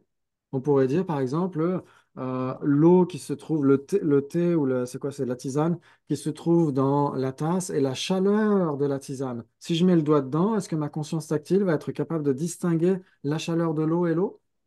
Non. Non. Et pourtant, ce n'est pas la même chose. Ouais, l'eau et la chaleur de l'eau sont différentes, mais elles restent une même entité parce qu'elles ne sont pas distinguées par la perception directe tactile dans ce cas-là. Ça joue? Ouais. Ok, magnifique, c'est super, bravo, bravo. Vous allez voir, ça va être très facile de suivre les débats le vendredi soir si vous comprenez ça. C'est normalement, on le comprend grâce au débat, tout ça. Ouais. Ouais. Et là, vous allez comprendre mieux les débats grâce au Madhyamaka. Ok, très bien. Oui. Donc, si on est d'accord pour dire que la personne et ses agrégats sont une même entité, tout va bien, tout le monde sera d'accord. Ouais, toutes les écoles philosophiques seront d'accord. Le problème, c'est qu'en haut, il y a marqué avec inhérence. C'est là où il y a un problème. Si on n'est pas prasangika, il y a un problème qui arrive. C'est que si la personne existe de manière inhérente, les agrégats existaient de manière inhérente, et que l'identité de nature existait de manière inhérente, ce serait comme de dire que la personne serait une avec les agrégats. Ouais, non seulement elle serait une même entité, mais si c'était une même entité de manière inhérente, ça voudrait dire que même la conscience conceptuelle ne serait même pas capable de les distinguer. Et donc, c'est comme si la personne était une avec ses agrégats. D'où la question que pose Ariana Nagarjuna, la question que pose le Bodhisattva Shantideva. Est-ce que la personne est une avec ses agrégats? Non, elle est nécessairement différente. Vous êtes d'accord? Mhm. Ok, très bien. Donc ça, ce serait la conséquence à l'absurde. Si on acceptait l'existence inhérente, ce serait non seulement la personne serait une même entité avec ses agrégats, mais la conséquence à l'absurde, ce serait de dire à cause de l'inhérence, c'est comme si elles étaient un seul et même phénomène, sans aucune distinction conceptuelle. Mhm. Or, c'est totalement faux, vous êtes d'accord? Ouais. La personne est bien différente de ses agrégats, ouais, parce qu'elle est même contradictoire avec ses agrégats. Vous êtes d'accord? Ouais. Mhm. Ok, Ouais. donc l'autre possibilité, c'est de dire, ok, la personne est bien différente de ses agrégats, on est d'accord. Ok, tout le monde sera d'accord avec ça, même les écoles non prasangika. Sauf que si on considère l'existence inhérente, ça veut dire que la personne non seulement serait différente des agrégats, mais en plus serait des entités différentes. C'est comme si on pouvait trouver la personne dans le salon et ses agrégats dans le jardin. Or, ce n'est pas possible non plus. C'est pourquoi la seconde version du raisonnement, c'est est-ce que le moi et les agrégats sont séparés? dans le sens différent de manière intrinsèque. Ce sont des entités différentes. Et ça ne joue pas non plus, vous êtes d'accord? Mhm. Mais par Et contre, on peut être fort, hein, on peut être à la cuisine et puis avoir notre esprit déjà très loin ailleurs. est-ce que ça veut dire que la personne se trouve Non, ailleurs? non, non, À mais ce tout à moment-là, fait. toutes les C'était agences de spontané. voyage Non, non, mais couleraient à tout ce à fait. moment-là. Il n'y aurait plus d'agence de voyage, ouais, si on peut Voilà. être ailleurs parce que notre esprit va ailleurs. Ok, donc est-ce que vous suivez mon raisonnement qui est très, très Attends, important? moi, Mon parce que raisonnement est capital ici. C'est que ici, si on dit que la personne est une même entité avec les agrégats, est-ce que vous êtes d'accord? oui, Ok, jusque-là, oui. la personne est une même entité avec ses agrégats. Très bien. Mais si on acceptait l'existence inhérente, ça veut dire que la personne existerait de manière inhérente et serait d'une même entité de manière inhérente avec ses agrégats. Ça veut dire serait une avec les agrégats. Or, ce n'est pas possible. C'est pourquoi Ariana Gajuna se pose la question, est-ce que la personne est une avec les agrégats? Et là, la réponse est non. Vous êtes d'accord? Hmm. Ok. Et donc, la seule autre possibilité, c'est de dire que la personne est différente de ces agrégats. Vous êtes d'accord? Oui, Ok. Mais tout le monde sera d'accord, la personne est différente de ces agrégats. Si on acceptait l'existence inhérente, la conséquence est l'absurde, ce serait qu'elle serait différente même pour la perception. Ça veut dire qu'elle serait des entités distinctes. Or, oui, ce n'est pas ah oui. possible non plus. Ah, oui. Ouais. Et comme vous le Donc elles savez, sont ni une ni différentes. exactement. Et D'accord, ok. comme vous le savez, un et différent sont une dichotomie. Ça veut dire que si ça existe, c'est soit un, soit différent. Vous êtes d'accord? Ouais. Et si ce n'est ni un ni différent, est-ce que ça peut exister? Ben Non. non. Non Non. existait. D'où le raisonnement d'Ariana Garjuna. Si la personne inhérente n'est ni une avec les agrégats, donc ni une de manière intrinsèque, ni différente de manière intrinsèque, ni séparée des agrégats, il n'y a tout simplement pas de personne inhérente. Oui, de personnes inhérentes et pas de personnes tout court. Oui, oui, d'accord.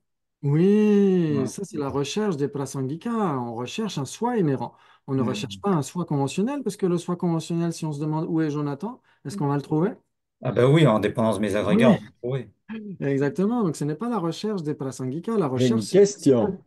Oui, Bon, là, il faut y croire, hein, mais si on fait des voyages astraux, oui, donc c'est la conscience qui voyage, enfin un voyage astral et qui ne se trouve pas au même endroit que le corps. oui, On part du principe que ça existe, ok? oui. Mais alors là, où est la personne là? Eh Est-ce bien, qu'elle est dans le corps qui reste, on dira, endormi et qui bouge pas et qui est là?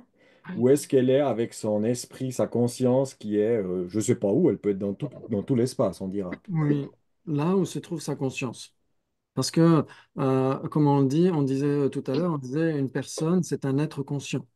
Ouais, de manière grossière, on dira un être conscient. Ouais. Quand on dit une personne, même si d'un point de vue technique, on dit un Bouddha n'est pas un être conscient parce que ce n'est pas un être qui a une conscience voilée, mais en général, d'une manière superficielle ou grossière, on peut dire que personne et être conscient sont équivalents. Ouais. Et donc, ça veut dire un être conscient, ça veut dire qu'il faut que sa conscience accompagne cette personne. Ouais.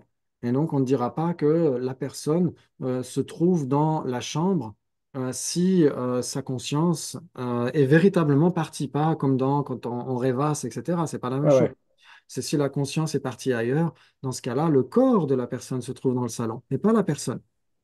Ouais. ok, Et donc la personne et ses agrégats, il y a un agrégat physique de toute façon, mais qui sera subtil. Il y aura un corps subtil, et il y aura les autres agrégats qui ne sont pas de la matière. Ouais, donc elle aura de toute façon ces cinq agrégats avec elle, de toute façon. ok, ouais. Il y a que le corps grossier, en fait, qui reste à un endroit. Oui, Il peut y exactement. avoir des petites subtilités de séparation comme ça, alors. Oui, oui, oui, tout à fait. Exactement.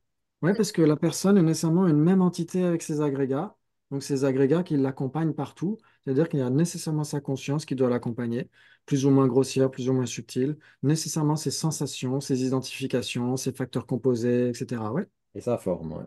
Et sa forme, plus ou moins subtile aussi, ouais. Et Ah, Myriam? donc en fait, c'est vraiment un niveau subtil. Donc finalement, c'est vraiment, on pourrait presque dire que le seul agrégat, c'est de l'esprit, hein. Enfin, sa nature, c'est de l'esprit. Mhm. Même la forme dans Euh, ce cas. Ah bon? Eh ben oui, ben, ce que tu viens de dire, c'est Alors, tout à que l'heure, quand on a dit que la conscience, c'était de la non-matière, on s'est trompé, alors on a fait une petite boulette. ben non, mais ce que tu viens de dire là, c'est exactement ça. C'est que Pourquoi? là, sa forme, ce sera de la forme subtile. La forme subtile, c'est pas du physique. Ah bon? Ben, il me semble pas, hein. Ah, donc la forme subtile n'est pas de la forme, n'est pas une sous-catégorie de la forme.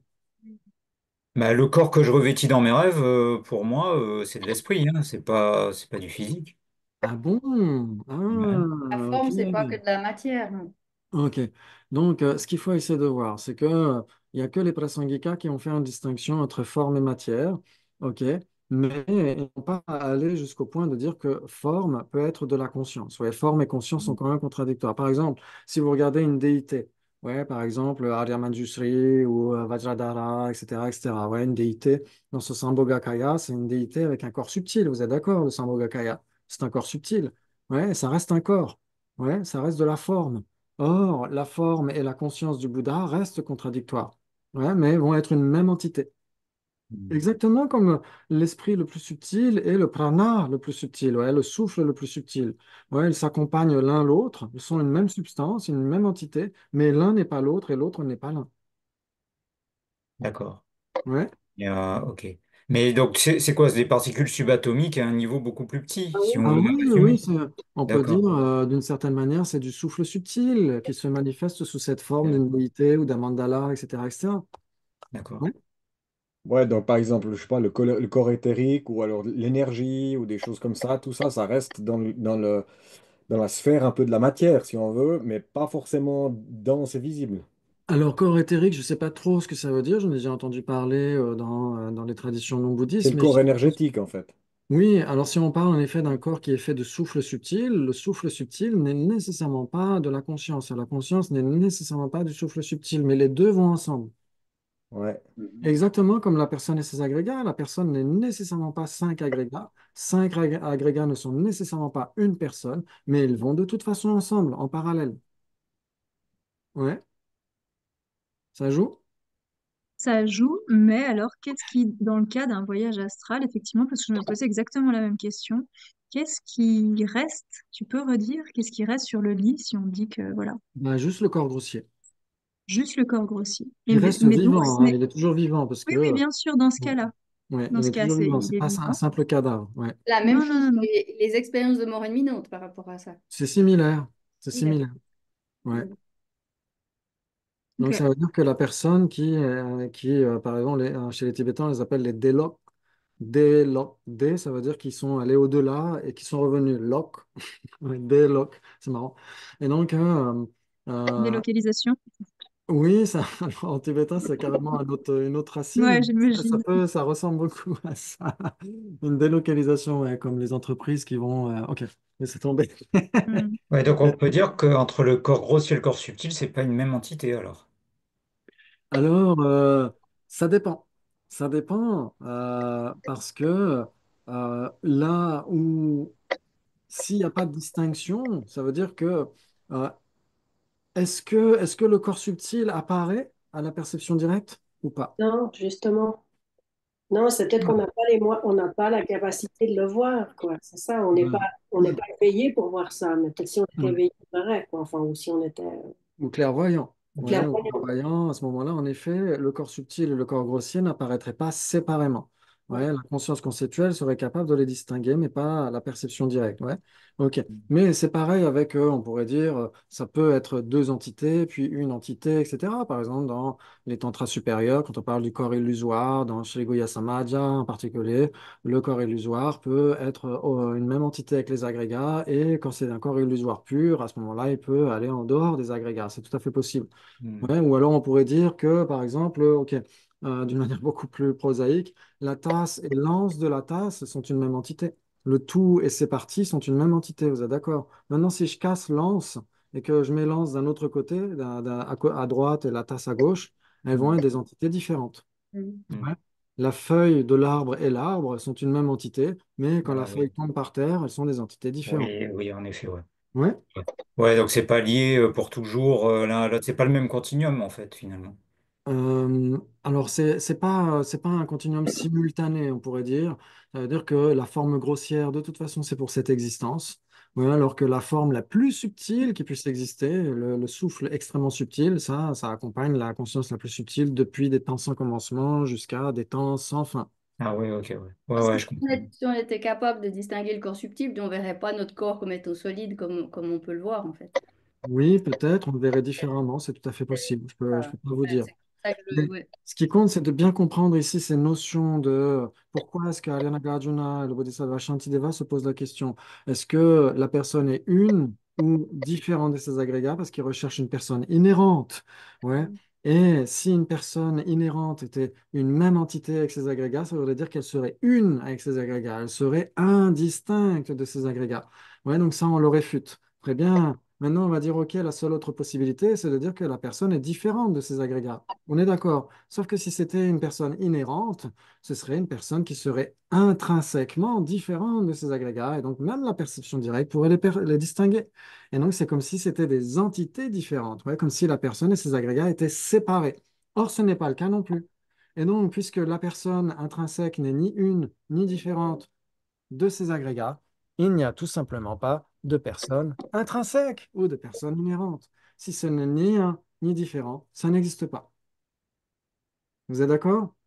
Mhm. Ça, c'est très, très important. C'est là où on comprend les raisonnements Madhyamika et Prasangika en particulier. Ouais. C'est capital, capital. Ok, waouh, très bien. J'apprécie que ce soit tout en français, tu vois.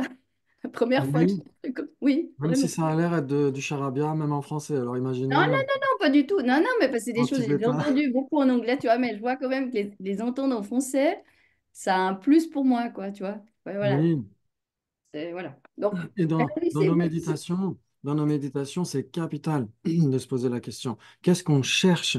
Qu'est-ce que l'analyse rationnelle recherche? Est-ce que l'analyse rationnelle cherche une personne conventionnelle? Non, parce que si on recherche une personne conventionnelle, si on se demande où est Florian, eh ben on va dire bah, il est dans la case en bas à droite, en tout cas sur mon écran. On n'a pas besoin de méditer, je pense, pour trouver la personne. Oui, exactement. Exactement. C'est pourquoi les vérités conventionnelles, on peut les définir. La définition d'une vérité conventionnelle, c'est un phénomène qui est trouvé à l'issue d'une analyse conventionnelle. Si vous recherchez conventionnellement vos clés dans la pièce et qu'elles sont bien dans la pièce, vous allez les trouver si vous les cherchez correctement. Ouais. Si on dit j'ai perdu mes clés, je ne sais pas où je les ai mises, etc., vous êtes sûr que vous les aviez en sortant de voiture, etc., quand vous êtes rentré à la maison, c'est-à-dire que vos clés sont nécessairement à la maison. Si vous cherchez correctement, vous êtes obligé de les trouver parce qu'elles sont conventionnellement là, quelque part dans la maison. Vous êtes d'accord? Ok, très bien. Maintenant, si vous cherchez vos clés parce que vous avez un rendez-vous très urgent, etc., et que vos amis vous disent ah, mais tu es Prasangika, donc tes clés, de toute façon, tu ne peux pas les trouver, ça va vous mettre de travers, non? Enfin, moi, ça me mettrait de travers. Je dirais, mais c'est pas du tout ma recherche. Ma recherche, c'est que je cherche où sont les clés conventionnellement, c'est tout. Je cherche pas à savoir où est-ce qu'elles sont dans leur base d'imputation ou pas. Vous êtes d'accord? Il ne faut pas se tromper de recherche. Ouais. Ok. Donc, un phénomène qui est trouvé à l'issue d'une recherche conventionnelle, c'est un existant conventionnel. Ouais. Ok, on pourrait dire c'est une vérité conventionnelle. On pourrait dire ça. Ok, très bien. Maintenant, une vérité ultime, c'est un phénomène qui est trouvé à l'issue d'une analyse ultime. Ces deux modes de recherche sont très, très différents. Ouais. C'est-à-dire que maintenant que vous avez trouvé vos clés, OK, et que vous avez annulé votre rendez-vous, vous avez le temps de vous poser la question, est-ce que, est-ce que mes clés existent véritablement ou pas? Ouais, est-ce qu'elles existent de manière inhérente ou pas? Que veut dire exister de manière inhérente? C'est ça qu'il faut se poser comme question. Donc, ce serait une clé qui est une avec ses agrégats. Oui, d'une certaine manière.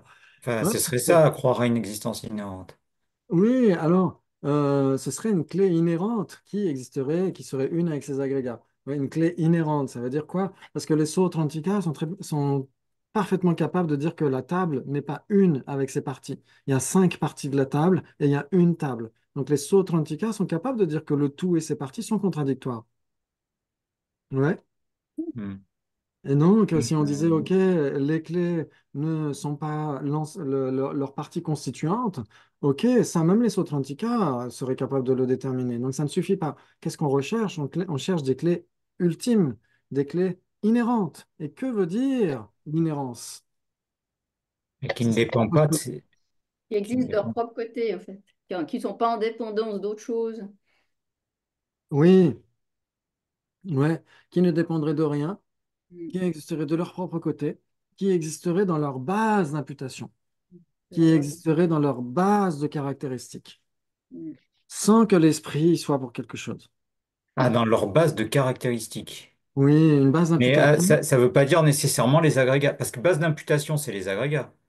Alors, en fait, les agrégats, pour la personne, la base d'imputation, ce sont les agrégats.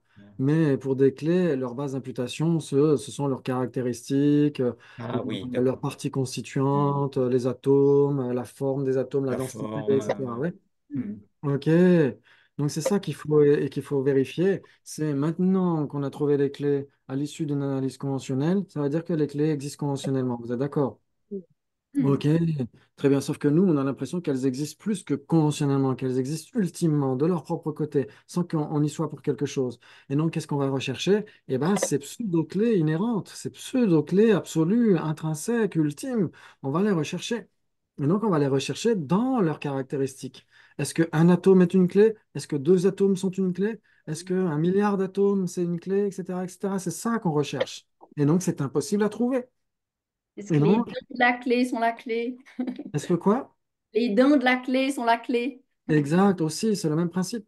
Ouais, c'est pourquoi le Bodhisattva Shantideva va se poser la question par rapport au corps. Est-ce que le corps, c'est une main, un doigt, trois doigts, cinq doigts? Où se trouve le corps? Dans les bras, les jambes, la tête, etc. Nulle part. C'est pour ça qu'il se pose ces questions-là. Si le corps existe de manière absolue, à ce moment-là, on devrait le trouver dans sa base de caractéristiques. Vous êtes d'accord? On devrait le trouver quelque part dans ses parties. Ouais. Et ça, c'est impossible. Mais on Et non? cherche une essence même du corps ou de la personne. Oui, exactement. Quelque Voilà. chose qui existerait de son propre côté, Ouais. sans être simplement imputé par une conscience conceptuelle. C'est ça que veut dire l'existence inhérente, si ça existait. C'est ça que ça voudrait dire l'existence inhérente pour les prasangika, si ça existait. Ça veut dire un phénomène qui existe de son propre côté, ça veut dire sans être simplement imputé par une conscience conceptuelle. Ça joue ou pas? Hmm. Et c'est ça qu'on recherche. C'est ça qu'on recherche. Donc, c'est pourquoi on a deux types d'analyse, une analyse conventionnelle et une analyse ultime, comme dit Veneragen Blamdul. On soumet les clés à la machine à rayon X conventionnelle. Qu'est-ce qu'on trouve? Et que- Et les clés, maintenant, si on soumet les mêmes clés à la machine à rayon X ultime, qu'est-ce qu'on trouve? On ne Rien. trouve pas les clés. On trouve quelque chose. La Ah. désignation. L'absence de Mais alors, Oui, l'absence des clés ultimes, c'est l'absence d'existence ultime des clés. On trouve leur vacuité. qu'est-ce qu'on voit concrètement? Est-ce qu'on voit tout le continuum de la clé, toutes les causes et conditions qui la constituent, ou on voit rien du tout? Parce Faudrait que demander à Ariana Garjuna, mais j'ai pas son 06. ça, c'est la grande question, un peu. Normalement, pour la perception directe, la personne ne voit aucun phénomène conventionnel. Là, il n'y a que la vacuité qui se manifeste à la conscience de l'Arya qui est en absorption méditative sur la vacuité.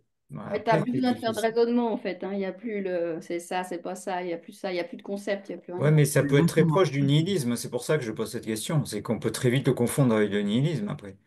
Alors, si la personne a une réalisation directe de la vacuité, elle ne pourra pas confondre avec le nihilisme parce que cette personne saura que, par la suite que c'était la vacuité qu'elle a observée, Parce qu'elle que a si les réalisée. choses existent conventionnellement, mais qu'on voit plus les vérités conventionnelles, qu'est-ce qu'on voit, quoi?